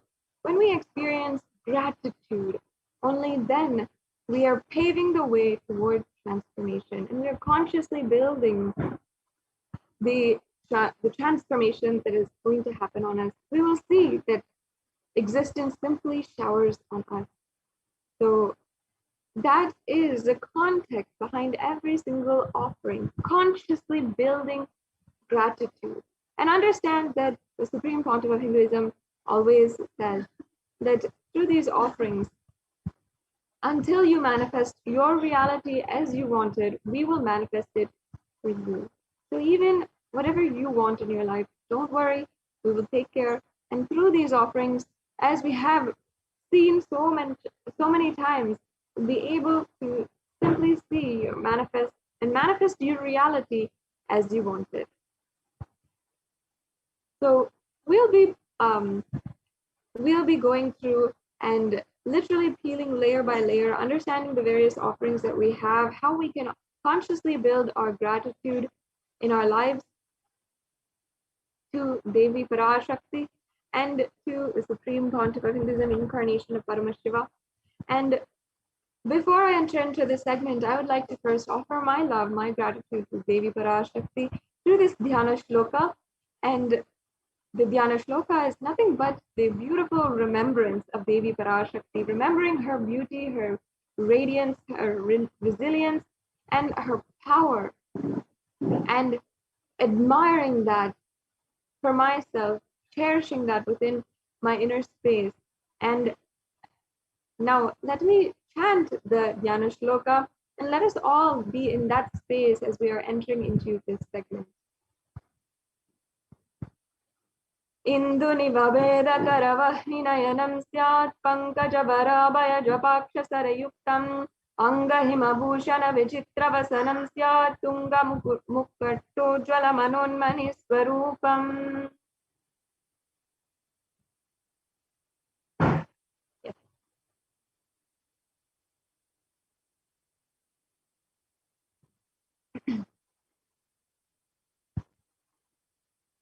And the English translation now be chanted.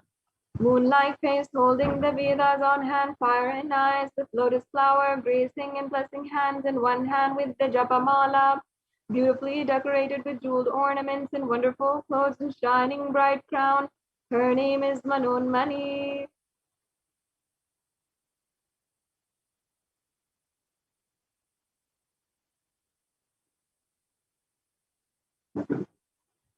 ध्याये देवीं त्रिनेत्रां शशिनिभवदनां वेदहस्तां ददानां सव्ये पद्मं वरदमपरे चाभयं चाक्षमालां दिव्यैराभरणैर्विभूषिततनुं ब्रह्मादिभिः पूजितां देवीमेव मनोन्मनीं प्रतिदिनं कामत्रदात्रीं शुभाम्.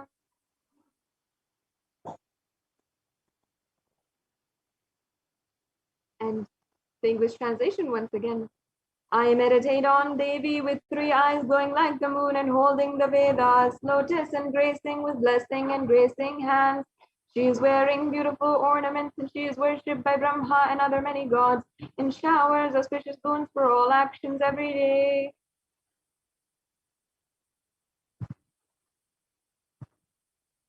Yes. So having invoked and invited, cherished, offered our love to the presence of Devi Parashakti herself, now let us peel layer by layer and understand the context behind the various different offerings that we have today. Understand, as I had said and shared with each and every one of you the context beforehand, these offerings are consciously building our gratitude. And Sanatana Hindu Dharma is a religion of gratitude, not of prayer. And when we only consciously build our gratitude, do we have that as a jumping board into the expandedness of the entire existence. So now, here we have the significance of the divine element gold. Gold has a lot of economic and social value nowadays. And of course, not nowadays, but of course, since time immemorial, since we itself know for all of human civilization, gold is a very valuable item. And it's an element not just of economic and social value, but sacred value, a sacred sentiment behind it. And it has so much of sacred properties behind as well. It's not just something that is a lot of money, or it's not just something that can place value in your relationships when you give it as a gift, but it has sacred value. Understand that gold is a divine element. It purifies anything that it touches, and it's an element of spiritual significance and great spiritual power. It infuses sattva energy inside of anyone who touches it, even anyone who wears it, or anyone who sees it, or anyone who operates in its vicinity. And that is why gold is present in all the scriptures, the Agamas, the Vedas, the Shrutis, Smritis, Itihasas. It's a very, very fine alchemy product, which can be literally implemented as a superconductor for super consciousness. In Hindu scriptures, the gold is offered in the rituals. It has so much of significance. And in the Hindu civilization, everything was built in gold and exchanged in gold. When one was to be saved from life-threatening diseases, gold was offered as a ritual fee. And kingdoms were built with huge doors of gold. The streets would have huge columns of gold. Imagine the city of gold that we have always, from the very young age, dreamt about is actually sourced from the Vedic scriptures and from Vedic civilization itself. In fact, we know for a fact that even all of the conquests upon in India from the very beginning of the colonial times, and even at the times when there was no flights, no cars, and people were going about exploring the world on ships, India and the Hindu civilization was known for its riches and it's just a city of gold. And that is why people were attracted there in the first place, just because it was just a city upon city of riches. They had so much. And that is because we knew that gold is a supreme element for offering gifts and for literally understanding the sacred context, and literally where we understand and see all divine beings, all existence itself as divine itself. Gold is the only way that we can literally show to the world and literally experience that exuberance, that rich energy, because it preserves the enlightenment energy forever. And you'll see that many of these offerings today that you can make to Devi Parashakti on this very auspicious occasion that's coming up of Varalakshmi Vratam, many of these offerings are in gold. So you will, even on this day, it's very popular and very accustomed, I can say, a tradition where we can offer the gold coin as a gold coin to Lakshmi and do the Sahasranamam and do the japa of Lakshmi's name, because then Lakshmi simply pours. When we offer that out of our gratitude with whatever we have, and we offer, literally Lakshmi simply pours and helps us manifest that ultimate abundance in our life. It's a very special occasion for you to be offering, not just today night, but also tomorrow morning during the Bhava Samadhi darshan of Devi Parashakti. And even until today, understand, even until today, the Meenakshi Amman temple in Madurai, the oldest temple that exists, there is the very jewels that Devi Meenakshi, when she was living, the sovereign queen ruler that ruled more than 800 to 1000 years back, when she was ruling, she had literally worn these jewels, and those are still offered in the worship and alankaram to the deity of Meenakshi today. And that is the power that literally your sacred sentiment, your love for Devi Parashakti can be immortalized into history and offered again and again and again, and literally offered until time exists itself.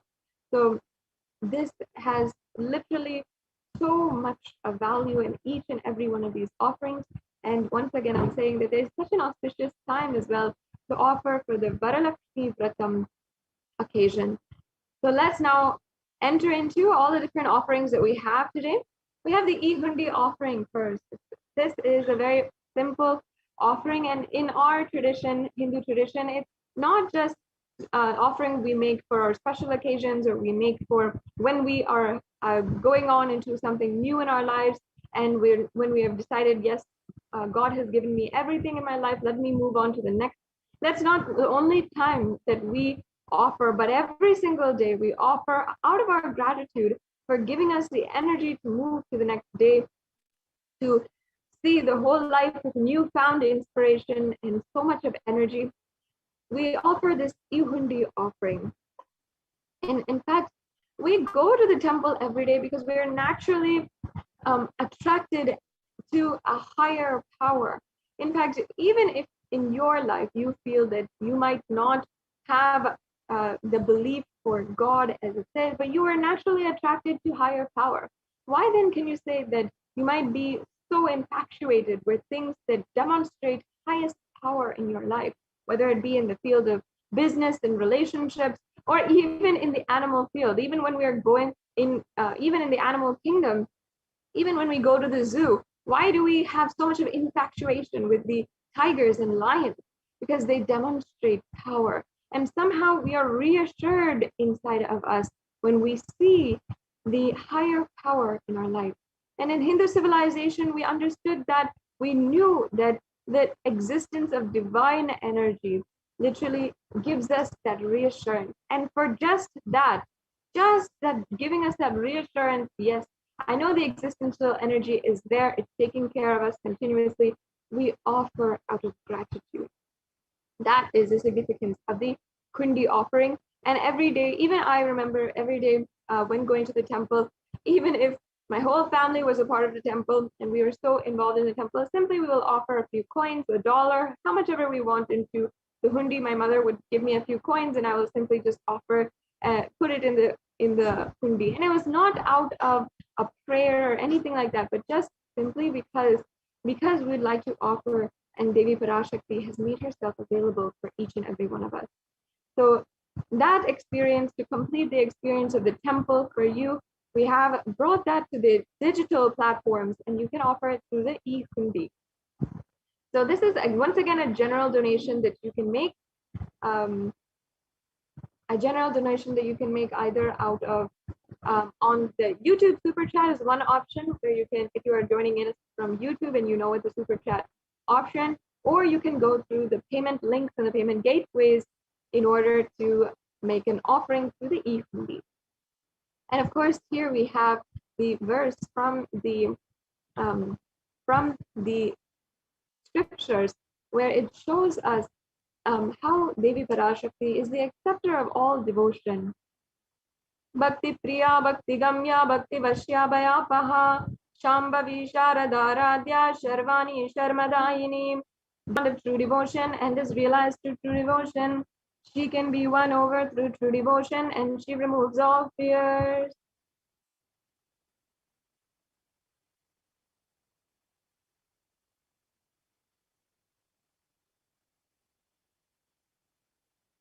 Yes. The next offering we have is the Sankalpa chanting. And the Sankalpa is a very powerful offering of gratitude for giving us all of the divine qualities, for giving us newfound inspiration for life itself.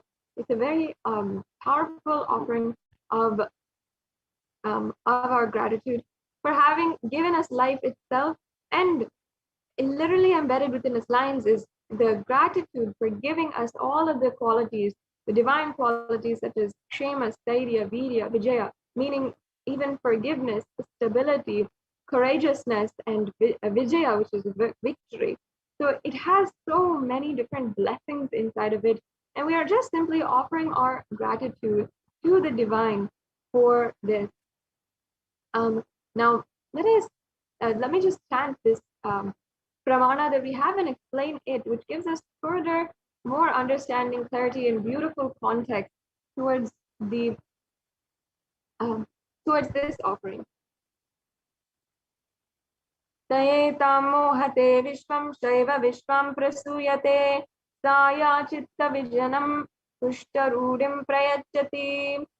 The goddess enchants this universe, and she herself gives birth to this universe. That goddess, being prayed without interest in anything, gives the knowledge that leads to salvation and gives wealth in the materialistic sense. This is from the Devi Mahatmyam, chapter 12, verse 34. And literally it's saying the goddess enchants this whole universe. It's such a beautiful way. I love that word enchant, because it literally shows us that Devi Parashakti is in every single atom, in every single layer of this whole existence, the physical, the psychological, the mental, the emotional, and even down to our very consciousness level. She enchants this whole universe. Such a beautiful way to see it. And we are just offering our gratitude for Devi Parashakti for literally giving birth to this whole universe through this Sankalpa offering. You can make this offering for $1 as well. Now we have the next offering, which is the Sahasranama Swarna Kastu. And Devi Parashakti is referred as Nama Parayana Prita, or she who likes the repetition of her various names, in the Lalita Sahasranama, verse 731. And this is the offering of the 1008 names of Devi Parashakti. It's a very special and unique archana which is offered to the Mahameru of Devi Parashakti, and especially during this time of Varalakshmi Vratam, it is a custom and tradition that we offer the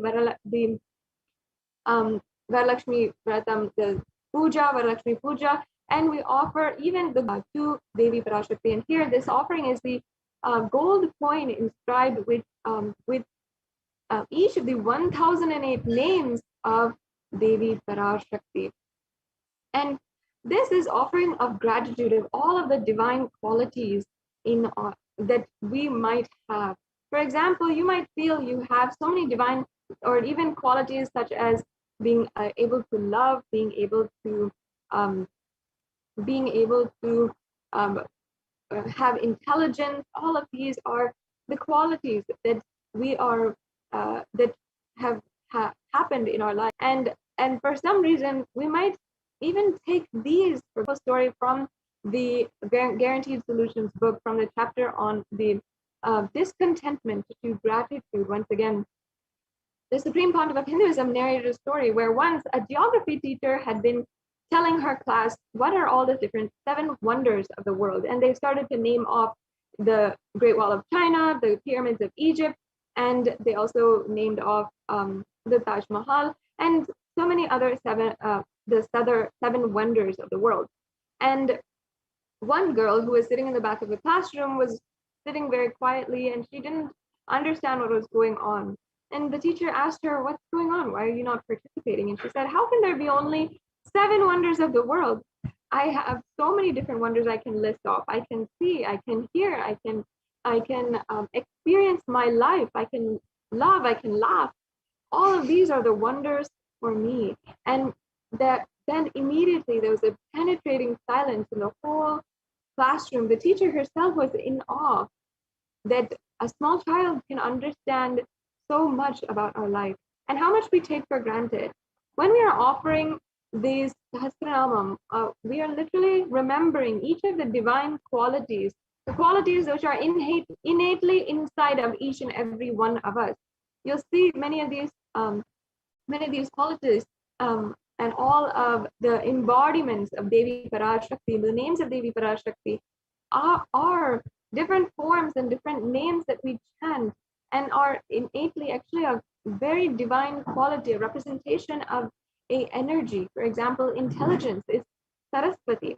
Like this, we literally are offering this to Devi Parashakti, and we're remembering her divine qualities that she imparted on us and that we enjoy today already. So you can offer your gratitude for giving us these divine qualities. It's not something that simply came out of nowhere. It is something that existence had evolved, had ensured. The biological evolution happens, the physiological evolution happens, the psychological evolution happens, and from there only we actually are able to have these qualities today. So let us offer our gratitude for all the divine qualities that Devi Parashakti has given us, that she herself embodies. And you can offer this Sahasranama Swarnaka. So once again, this offering is very auspicious during the Varalakshmi Vratam, and can bring so much more auspiciousness in your life just if we offer our gratitude. You'll see how Devi herself showers on us.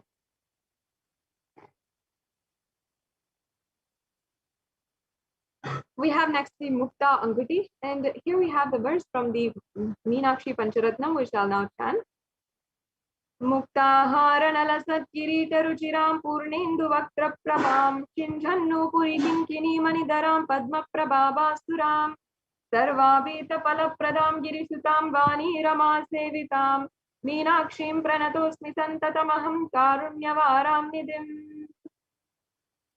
And the English translation says, I bow down to the goddess Meenakshi, whose crown has garlands of pearls and face shining like the full moon. She wears anklets that are studded with gemstones and has small bells. She is shining like the splendor of a lotus, who grants all wishes, the daughter of the cosmos, and who is worshipped by goddess Vani and Rama. Remain ever bowing to the goddess Meenakshi, the ocean of compassion. Yes. Devi Meenakshi is the embodiment of compassion. Always, just to remember, Devi Meenakshi is something that brings so much of joy. And Devi Meenakshi actually is the embodiment of compassion. In human history, we have even human history that is anthropologically and archaeologically recognized today. We have, even when humans started first living and started first even being in the hunter and gatherer mode, they lived in separate tribes all over the world. And even there's evidence of these tribes and these small civilizations going to war with each other. And this is archaeologically proven. It's at that time, thousands of years back, when Devi Meenakshi is the incarnation of Parashakti, who came down in that time in human history to unite all of the tribes and the various different nations that had formed across the world, the civilizations that had formed across the world. And that Devi Meenakshi had literally conquered in every single place and did the divine conquest in all 8 directions and gathered every single one of these tribes, and made the first sovereign civilization all under one rule. And when she had gathered everyone and helped each and every tribe put apart their differences, drop the wars and conflicts that they were going on, that they were doing just as mother does, even between 2 siblings, and she brings them together and she says, look, let's work together. She literally brought down Kailasa on planet Earth, helped the whole civilization advance to the next level. And this was the earliest civilization on planet Earth. And there is actually archaeological proof of this. Devi Meenakshi was real, and she's not just a figment of our imagination in Sanatana Hindu Dharma. She is real, and she was the sovereign queen ruler who literally happened on planet Earth to unite each and every one of us. And it was out of her compassion that she had literally come down to planet Earth and united all the civilization and advanced the whole civilization. So we can offer this Mukta Anguti in order to offer a symbol of compassion to the embodiment of compassion, the ocean of compassion herself, Devi Meenakshi. Now the next offering is the Swarna Padma Pushpa, the golden lotus. And There's several references of the lotus being used in the worship of Paramashiva. And it says here, one of the verses from the Kamic Agama, it says, all the kalashas should be wound around with suitable thread and covered with a new cloth, and they should be adorned with a lotus flower made of gold. And this offering of the Swarna Padma Pushpa is just that, the offering of the lotus flower made of gold. And it has such great significance. And because the lotus itself is in the plant kingdom, we can say it is a perfection of evolution. Because no matter what kind of adverse situation it might be in, for example, even if the lotus is in polluted waters or it is in pond waters, it still retains its divine qualities, which flowers, plants cannot do. If you see many plants, they're not able to live in that same circumstance. Beautiful qualities, even if they're put in polluted waters or if they're put in less water. But despite having little to no water, despite even maybe chemicals being in the water, the lotus still retains its divine qualities. And even there's so many different types of lotus. Even in the lotus species, it evolved to even having more and more different types of lotus. Even the golden lotus was actual real flower at that time. And golden lotus meaning the lotus which is looking gold, and it is actually a real flower. You can even Google it, the golden lotus, how the lotus actually had a golden color and a golden hue to it, and that we even call the white lotus as well. Understand, I'm not making up stuff here. This is all a science, and this is something that we in Sanatana Hindu Dharma have seen as the best of the best. We saw in nature, what is the best of the best? We saw the lotus having the best qualities, and we wanted to offer that to the best existence, the existence itself. So you can offer this Swarna Padma Pushpa, the golden lotus, and as a representation of the greatest quality that you can have, the quality to evolve. And you can also understand, you'll be blessed, be showered with Devi Parashakti's auspicious blessings, and have the state, space, powers, and being of Devi in your inner space, even in the most adverse situations of your life.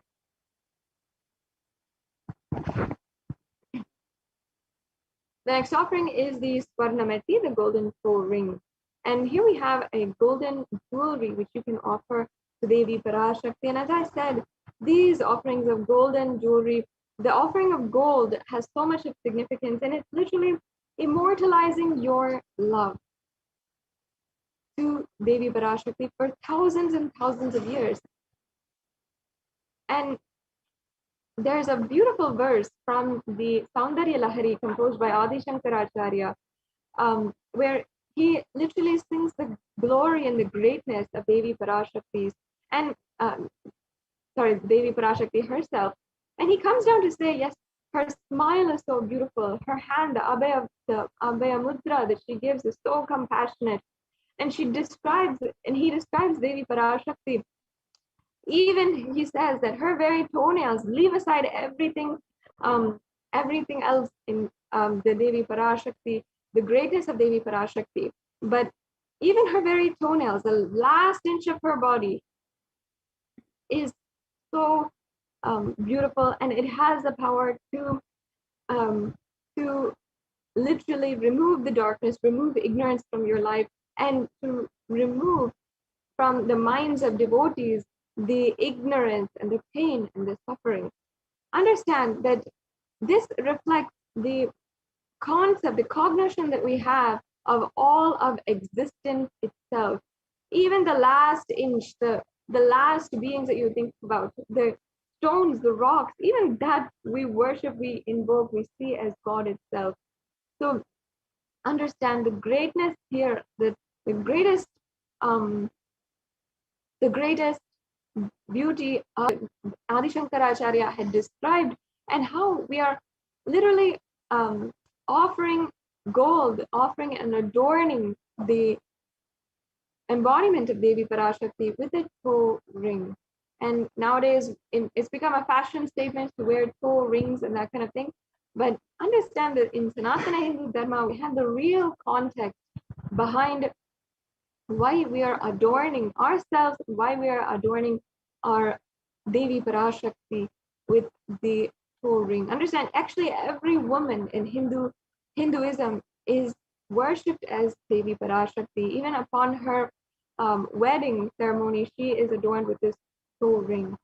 And in Sanatana Hindu Dharma, we offer our gratitude to Devi Parashakti for embodying these great divine qualities, and we offer the gold toe ring as well. So you can make this offering also, and you can go to tiny.cc/Devi-offerings if you'd like to go ahead and make these offerings, any one of these offerings as well. The next offering we have is the Swarna Mantika, another beautiful offering. See, when we offer our gratitude to Devi Parashakti, only then will we feel that we would like to serve. We'll feel, yes, you've given me so much. Let me do at least any small thing to serve you, to ultimately just simply give your love. The love which you have poured on me, it will just go back and it becomes a cycle of love. And any of the gold jewelries that we are offering to Devi Parashakti is simply an adoration of Devi Parashakti. And we adorn Devi Parashakti with all of the love that we have for her, which ultimately she herself gave for us. And that is the cycle of gratitude that in Hindu civilization had actually created such an advanced civilization. So here we have the golden hairline jewelry, beautiful representation once again. The Mantika represents the nectar flowing from the Sahasrara Chakra, which is fully open. And the Sahasrara Chakra, if you don't know, is the chakra of the crown center. So the very that is actually represented by the 1,000-petaled lotus. So there you have another reference for lotus. And the 1,000-petaled lotus, the bliss of gratitude in your life, represented by the Mantika. And Devi Parashakti is the very one who was initiated by Paramashiva. Her Sahasrara Chakra opened, and we represent that the nectar overflowing from Devi Parashakti and her open Sahasrara Chakra with the Mantika. So now we have the verse here, and it also says that Devi Parashakti is the Shuddha Sarvi Varshani, she who makes that beautiful nectaral experience of bliss happen in us and makes the nectar flow from all of our nerves. The very pleasant experience of the ultimate. Such a beautiful verse.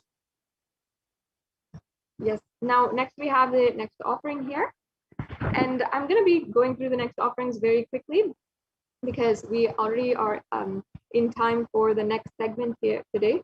And we have the Pratyakshapada Puja next. And in this Pratyakshapada Puja is an offering to the Supreme Pontiff of Hinduism, the Jagat Guru, the Guru for the whole universe, who has literally come down in order to take us through this pralaya, help us sail through this cosmic deluge. And whether it is Adi Shankaracharya who composed the Sri Guru Paduka Stotram, and he sung the greatness, the glories of the Guru Paduka, which literally, as he says, is the boat that takes us through and helps us through the Ananta Samsara Samudra, the endless ocean of samsara, pain and suffering. Or whether it is Sri Satya Sai Baba, who as another incarnation of Paramashiva, who sung the greatness and the glory of Guru in the first lines he ever uttered after his incarnationhood, where he says, Manasa Bhajare Guru Charanam.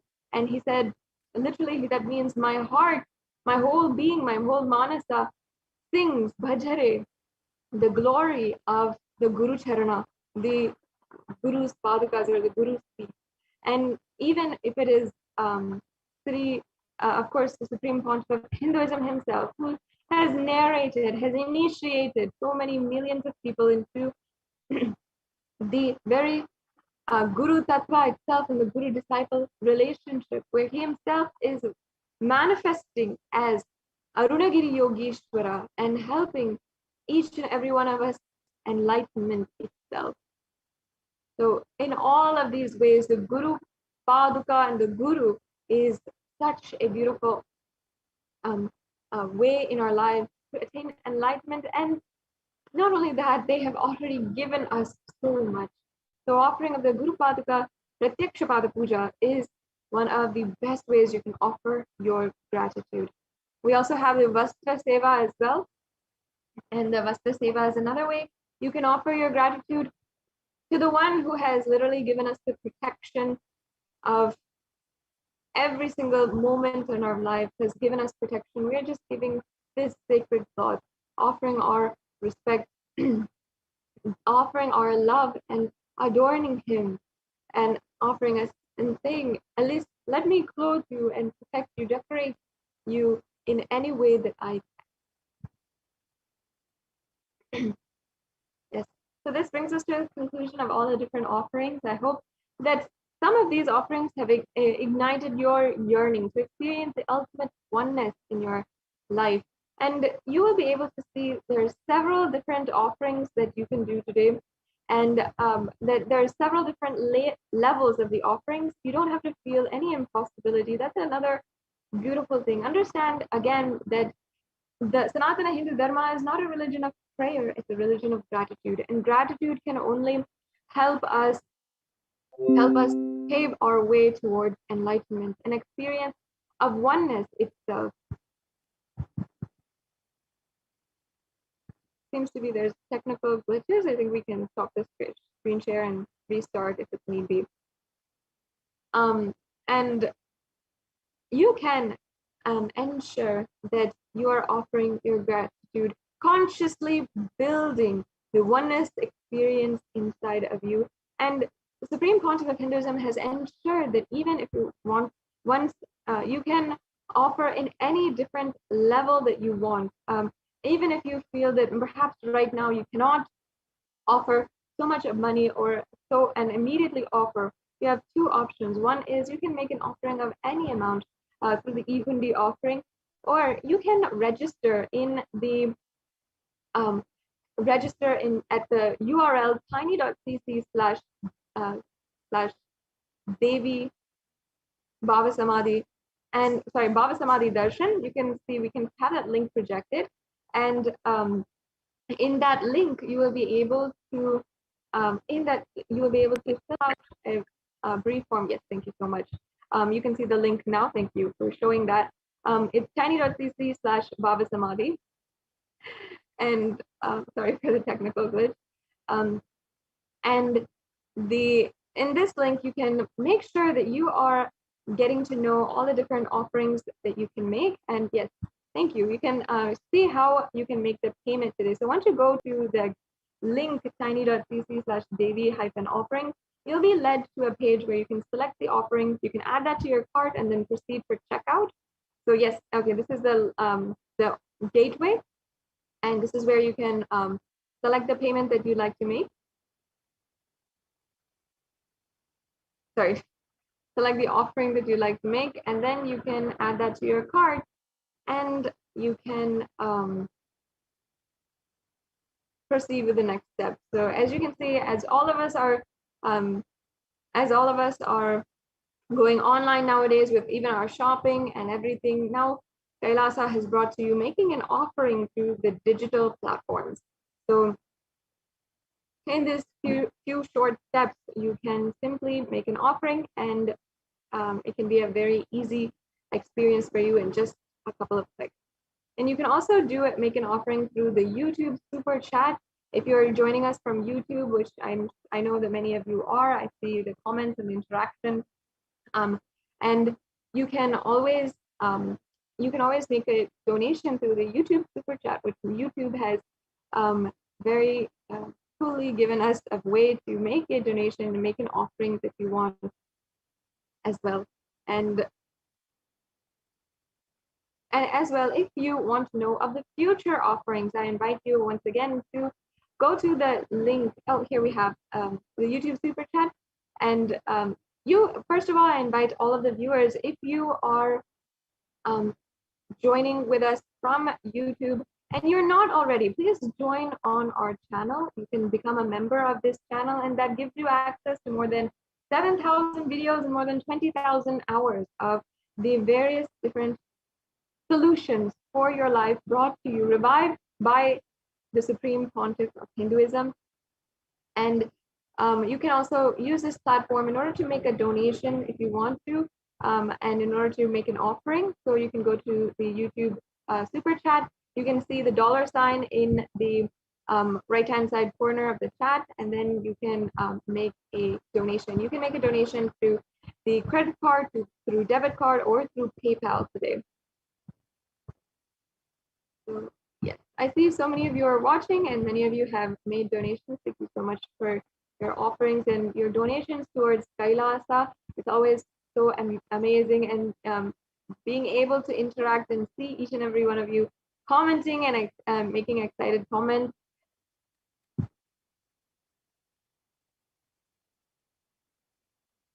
Yes, and once again, I'm very, very excited to announce to each and every one of you that we will be having the grace and blessing of the live Devi Baba Samadhi Darshan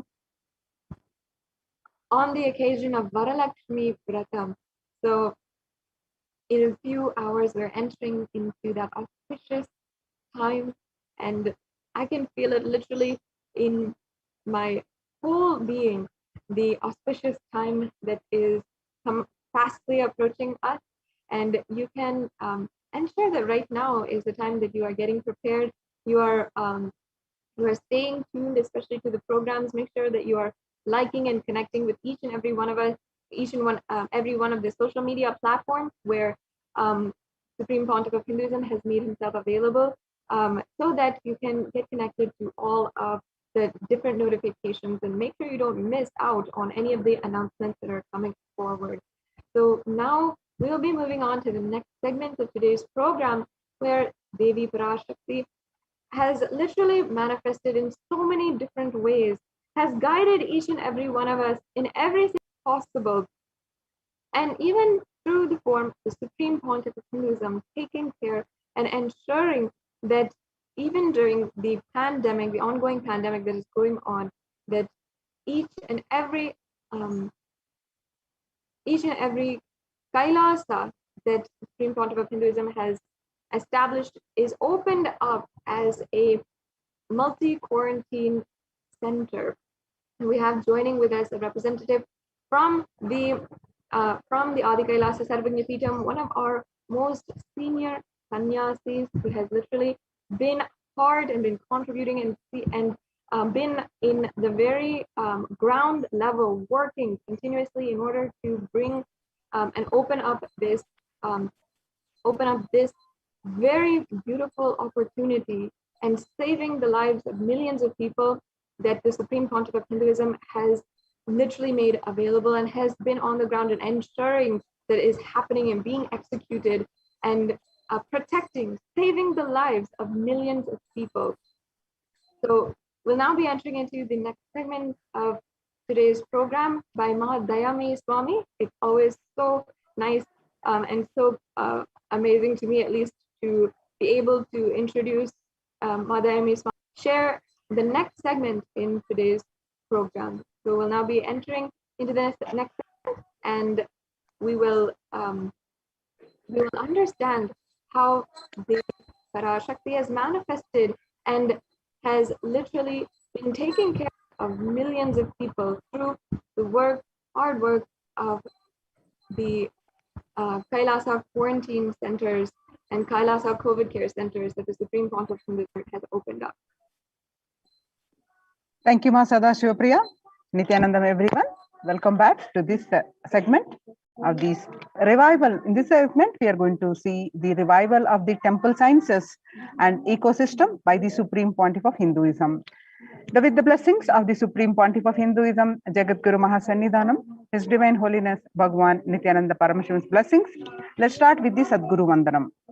Nithyanandam Paramashivoham Kevalam Jnanamurtim Dvandvatitam Gagana Sadrusham Tattvamasya Dilaksham Ekam Nityam Vimalamachalam Sarvadi Sakshi Bhutam Bhavatitam Triguna Rahitam Sadgurum Tam Namami.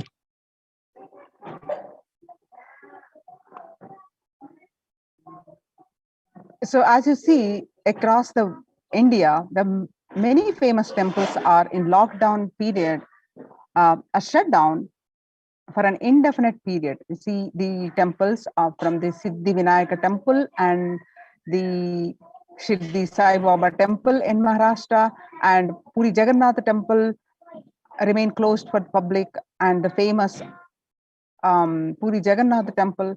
And not only that, all religious places like temples, mosques, gurudwaras, churches, they're all shut down for devotees till further orders. And not only that, in Uttar Pradesh, major Mathura temples ban the entries. And the famous Gujarat Somnath temple is also shut down amidst the COVID-19 race. We have just seen the few examples of these temples shut down, and during this time when the COVID-19 is rampant and the ancient temples are in a lockdown because of the risk of the widespread corona disease, the devotees of these temples were visiting and having darshan of their gods and goddesses for thousands of years.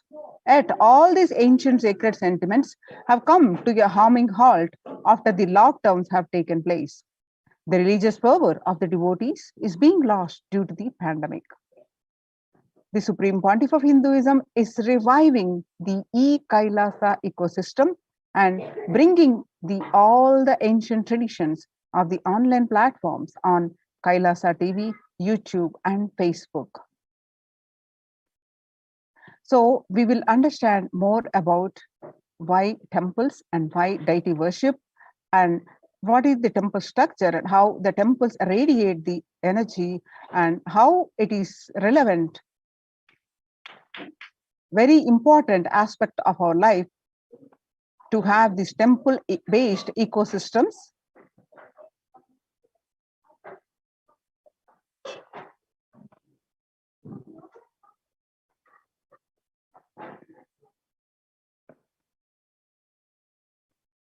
The temple ecosystem of Kailasa.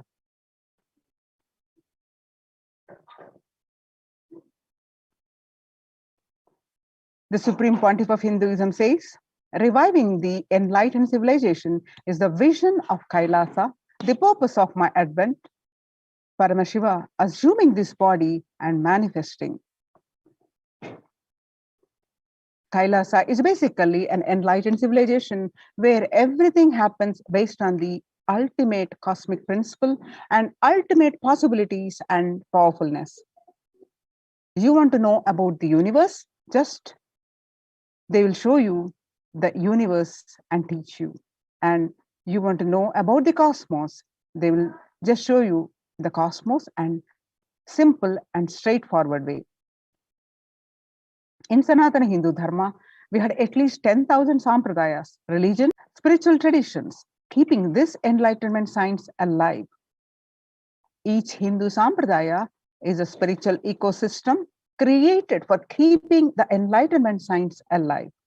Every monastery, every adhinam, every mutt, every temple, every Veda Patashala, every Sarvajna Pita is a lineage or the sampradaya created to keep the ecosystem of spiritual enlightenment alive.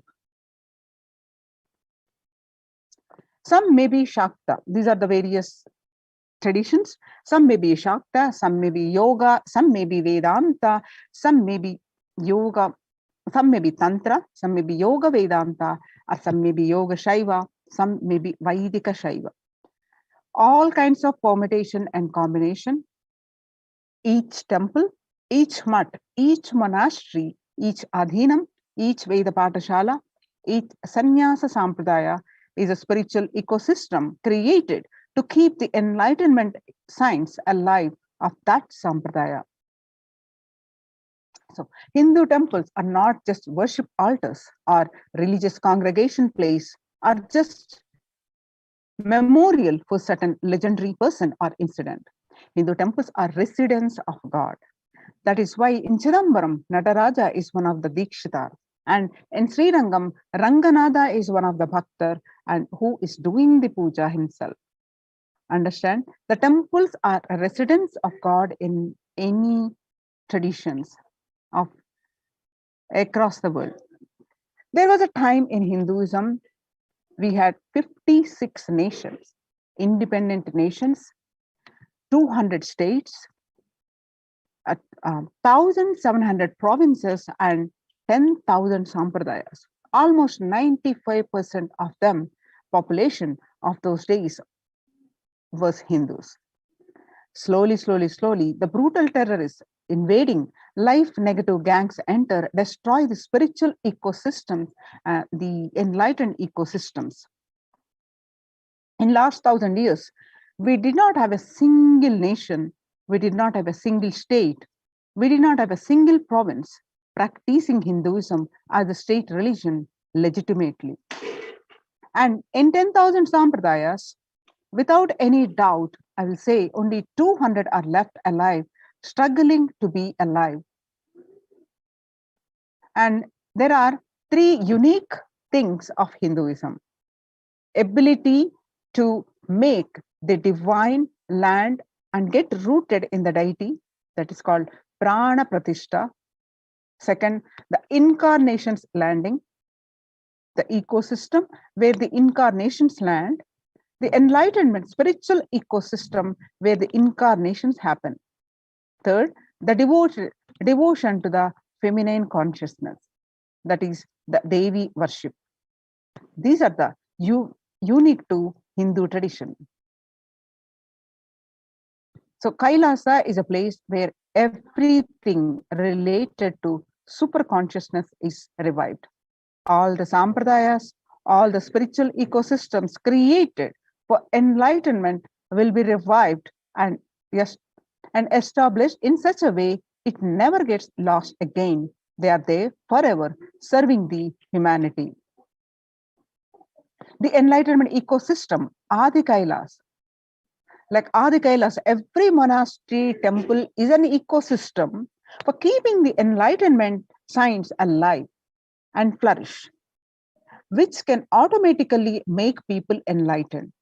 It is like an enlightenment, automatic machinery. Anybody comes in, they just introduced, inspired, excited, energized, and make the power manifestator enlightened and start radiating, and they start speaking, spreading. Enlightenment becomes this source for energy and excitement. A person who can make the enlightenment as a source for energy and excitement for anyone is an incarnation.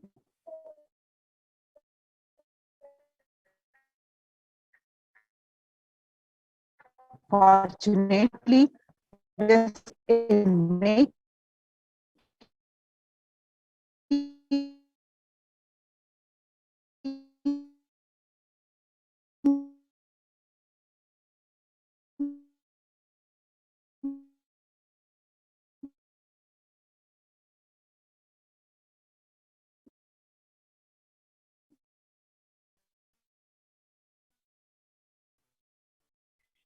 enlightenment as the source for energy and excitement to millions of people all over the world. Cosmic energy is available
Sorry for the technical glitch. Apologize for the technical glitch. Yes.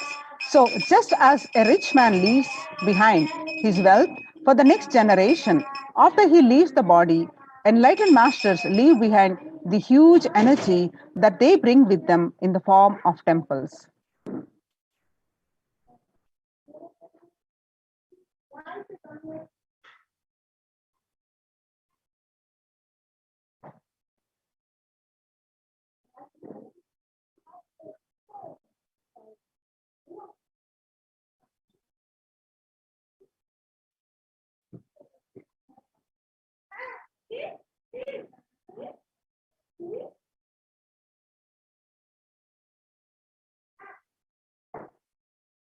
So, for instance, the four main Shankara Pitams were established by the 18th century master Adi Shankara. The Chidambaram temple by Patanjali, the Palani temple by the Siddha Bhogar, the Arunachaleshwara temple by the Saint Idai Kadar, and Tirupati by the Konganavar, and Tanjore by the Karuvarur. The powerful spiritual vibrations present in these places are so palpable that even the most casual visitor can feel its effects in the form of peace, bliss, or clarity. When maintained properly using the subtle powers of mantras, rituals, and meditation, temples can hold and radiate this precious energy for thousands of years. Now we'll see the temple structures.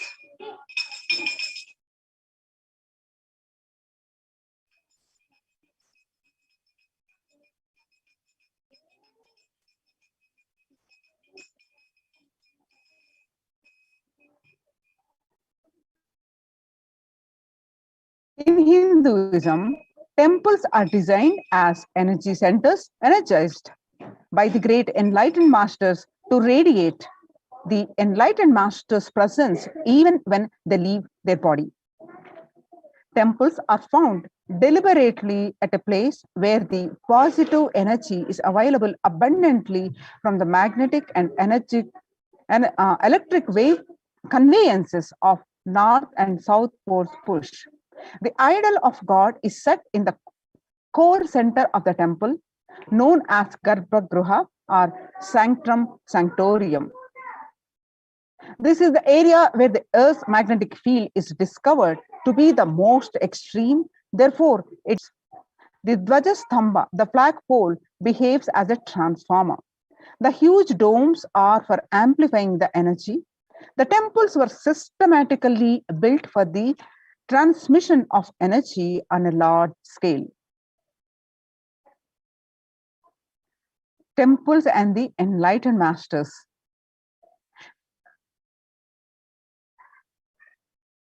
When a rich man dies, he leaves behind his wealth to his wife, daughters, and sons. When enlightened masters leave the body, they leave their wealth of energy, penance, and goodness to humanity at large. Temples are built on these energy fields left behind by them. Either the master themselves build these temples, or they are, when they are alive, or the people who build them after the masters leave the body.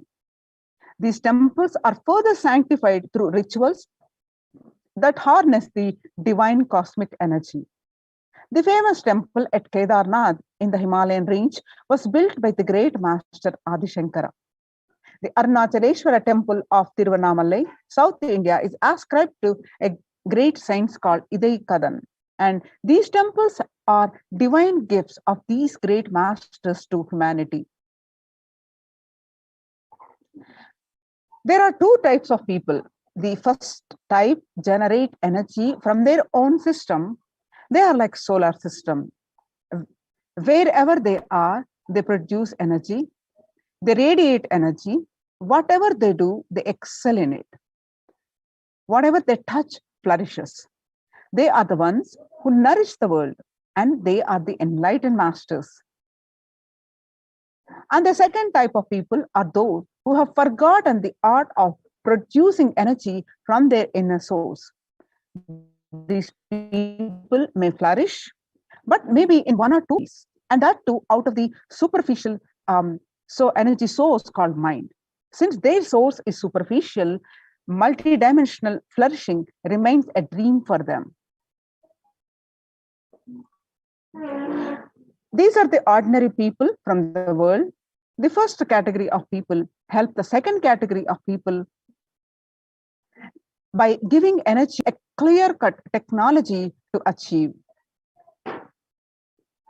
Now, what are the installing deities? As per the Vedic sciences, there are two ways to install the energy in a deity. One is Agama Pratishtha and the other is Prana Pratishtha. In Agama Pratishtha, energy installation is done by the second category of the people. It is done essentially through chanting of the mantras. This method will install only a few volts of energy.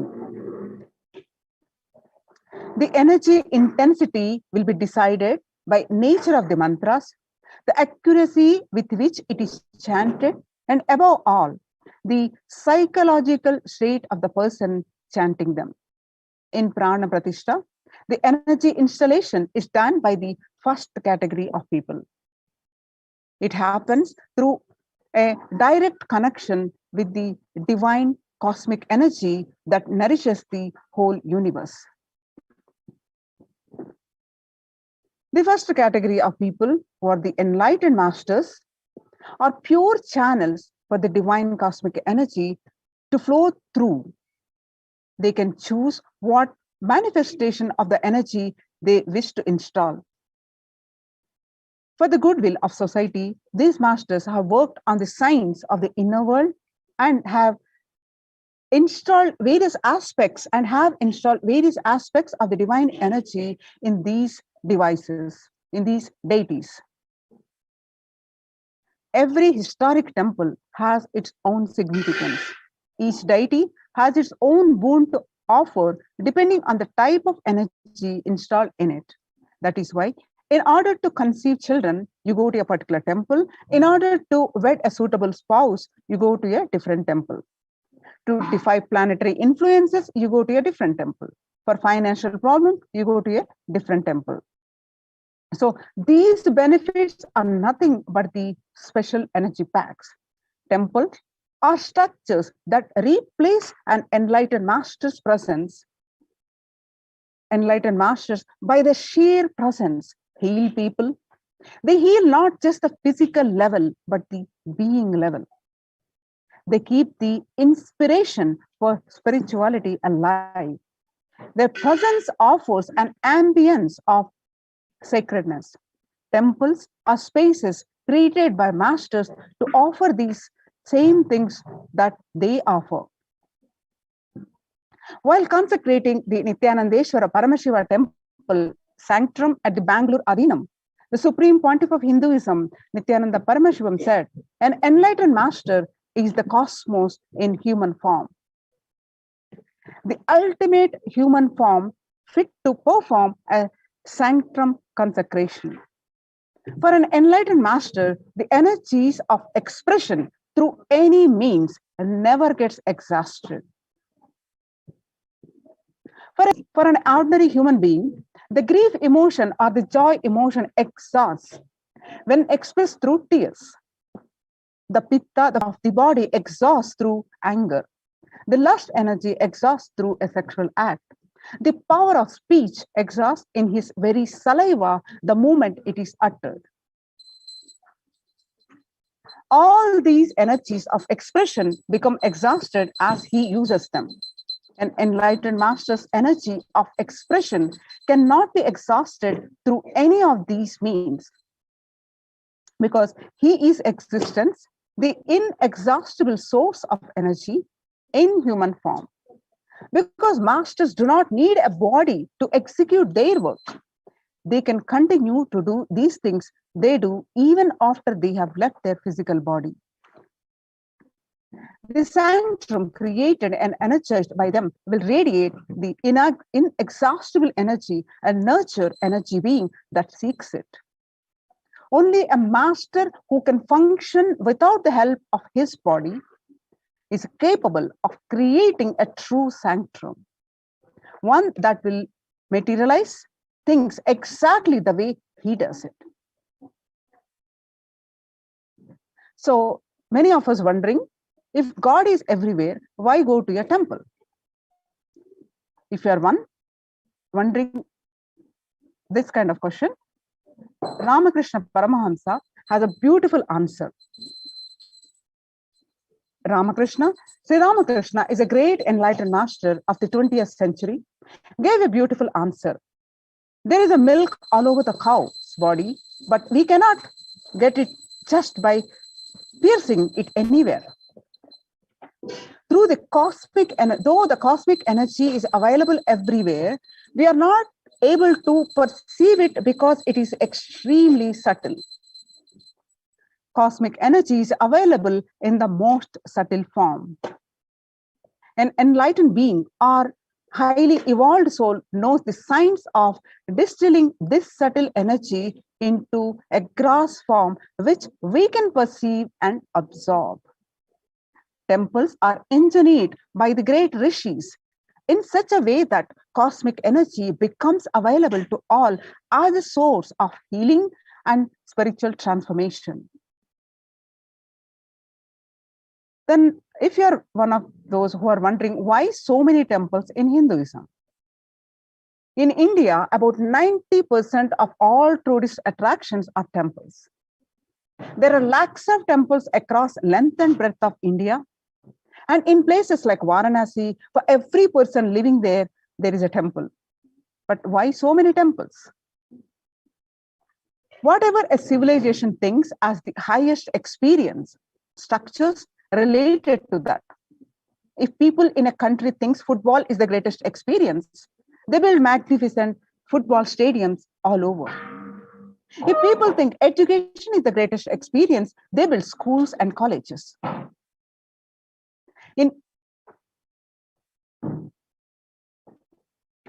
For thousands of years, Hindus in India thought of enlightenment and God as the highest experience. So they built temples. For this reason, in any city, there will be a large temple built first, and then a city will form around it. The human body is considered a miniature of the cosmos, and a temple is an expansion of the human form. Now let us see the science of temples. For thousands of years, Hindus in India have thought of the enlightenment is the highest experience. So temples are created to replace an enlightened master's presence. Enlightened masters, when they leave their body, they wanted a space which can continuously inspire people, which can continuously heal, which can give them the experience of spirituality, which can give them a sacred feeling. In every tradition, creating a space for divine or creating a place in which people can relate with the divine has become part of their culture, part of their life. People have put aside any constraints of money and time to erect inspiring structures built on faith, science, and mastery, as well as throughout the passage of time. Some of these magnificent structures around the world have become museums and wonders, and some continue to be the sects of religious authority. So many continue to attract the faithful of offering solace, energy, social interaction, and a framework for life itself. But for many, the science of temples built on thousands of years of research and development has been lost. The understanding has been lost through the physical structure are still standing. For some, they believe the experience is no longer there. By understanding the science of Indian temples, humans can experience the intelligence, power, and miracles that these structures were made from and for. So what does energy have to do with the temples? Many continue to attract the faithful offering solace interaction and a framework for the life itself.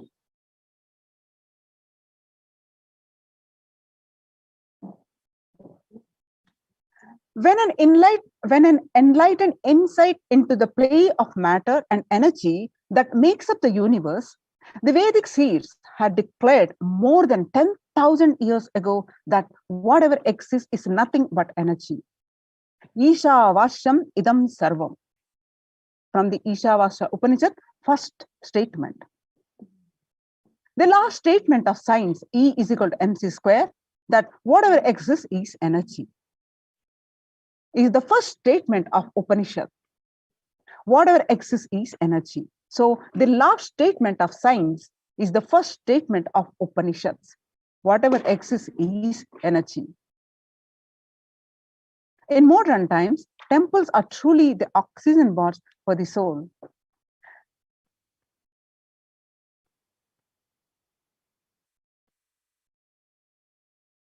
Whether one is aware of it or not, a constant energetic exchange is happening between humans and their environment.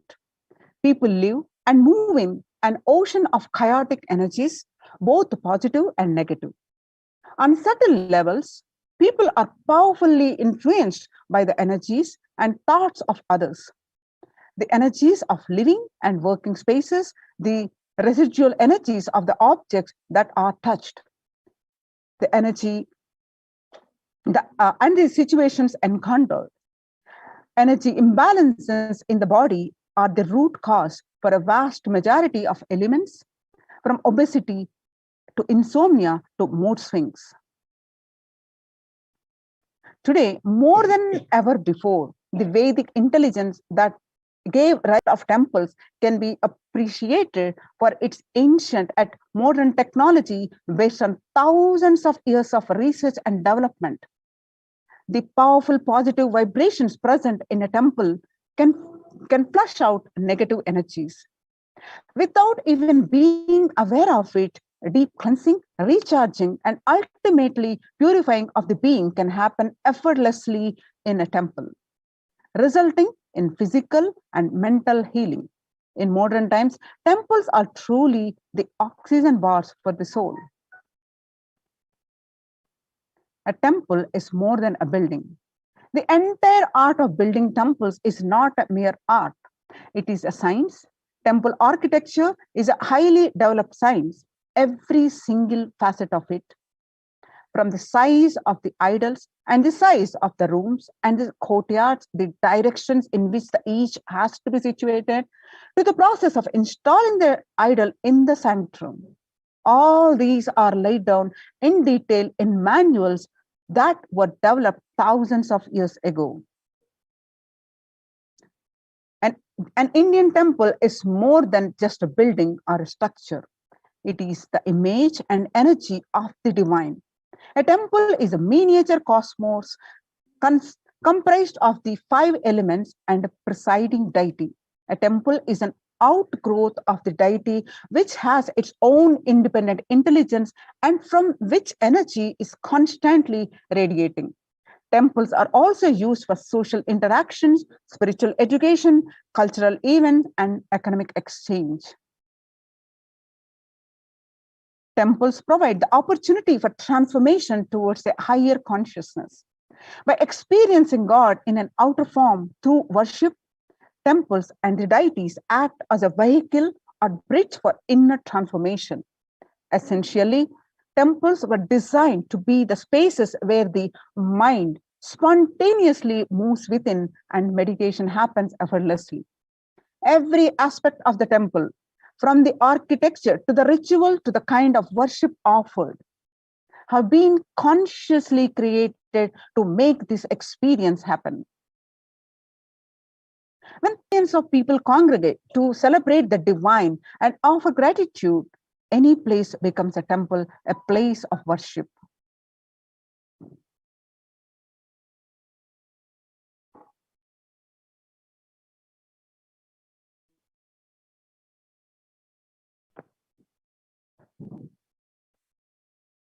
Now, let's watch the Supreme Pontiff of Hinduism speaks about the deities holding the energy when doing the Prana Pratishtha.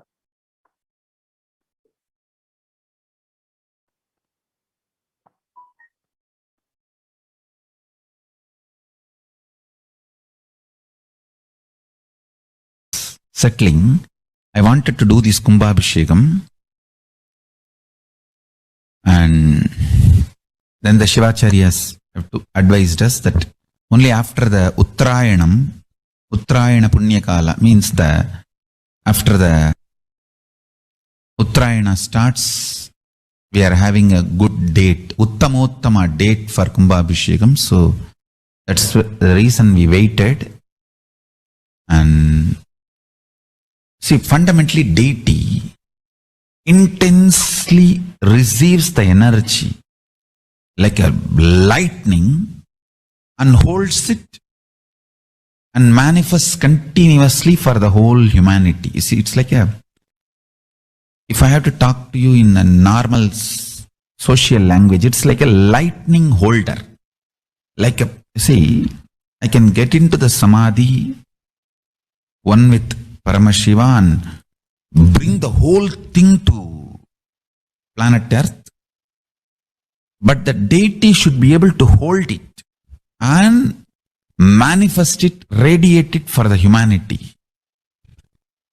So that is the reason the beautiful, dense, most dense granite deity is made. The earlier, the Avudayar we made, too much of power manifestation, it has given crack in multiple places. I don't know how you guys will be able to believe. Maybe I'll tell them to show the video. Such dense granite cracks to pieces and so carefully maintained with so much of all the Abhishekam, Puja and everything. Crack is the last thing you can imagine in dense granite, but so many places that earlier Avudayar has had, and that's the reason we made the new deity with more dense granite now. More dense granite, the deity is done, so it can withstand the power manifestation and hold the power for quite a long time. Maybe at least next 12 years it can hold. And before that I'm planning for the different level of granite for Avudayar. I wanted to teleport from the other planets where the 100 times more dense than planet Earth's granite is available. And anyhow, then show, and instead of giving material for trolls, I'll give information after everything is achieved, after everything is done.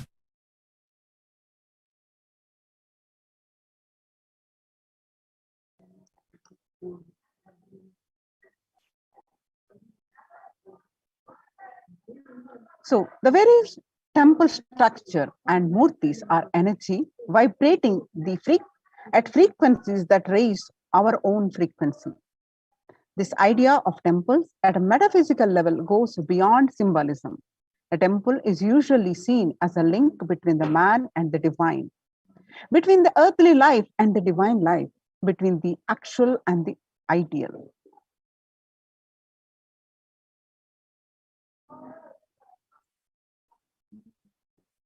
The temple, as a bridge between the earthly mundane and the divine, starts to narrow as the link or the bridge disappears and one actually experiences the energy or divinity within the temple structure and therefore within themselves. The temple, as a bridge between the earthly mundane and the divine, starts to narrow as the link or bridge disappears and one actually experiences the energy or a divinity within the temple structure and therefore within themselves.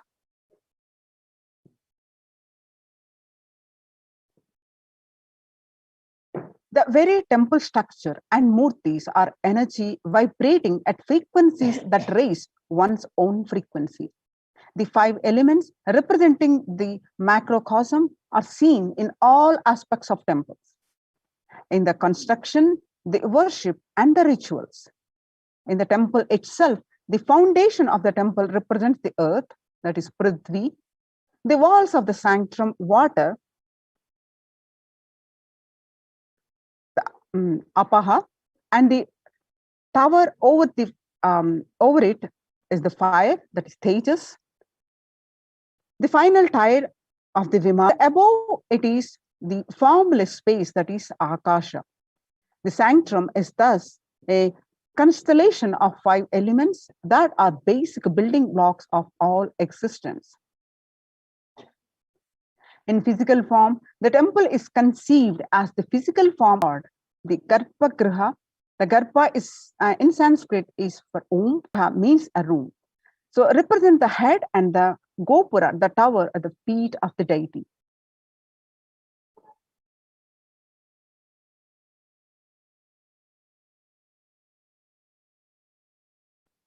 So vertically, the Garbhagriha represents the neck, and the Srikara, the superstructure over the Garbhagriha, the head, the Kalasha, the tuft of hair, the Shika. When a devotee enters the temple, they are virtually entering into an energetic mandala and participating in an energy field. Their progress through the outer halls or pavilions to reach the inner sanctum or Garbhagriha represent the phases of progress in one's journey towards the divine.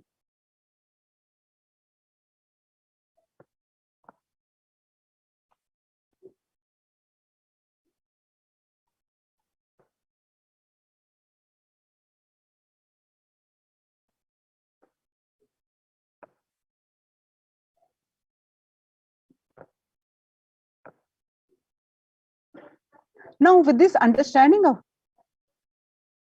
what are the temple structures, now let us understand why deity worship. With the blessings of the Supreme Pontiff of Hinduism, in his own words, please understand, deities are not mere idols. They are embodiment of ideals. We do not worship the idols, but we worship the ideals represented through the idols. When the divine is present before him in a form that he can see, touch, and relate to, the transmutation becomes an easy and joyful process. Second, the deities in a real kshetra. A kshetra is a place where the high frequency vibrational energy is present for thousands of years. So, deities in a real kshetra are always carved in the form of ancient masters and enlightened beings. So even though no longer invoked through the name or form they used while in the physical plane. So when we pray to the deity, a chant responding divine vibration is automatically awakened and becomes available on the energy plane to guide and bless us. The Supreme Pontiff of Hinduism says, we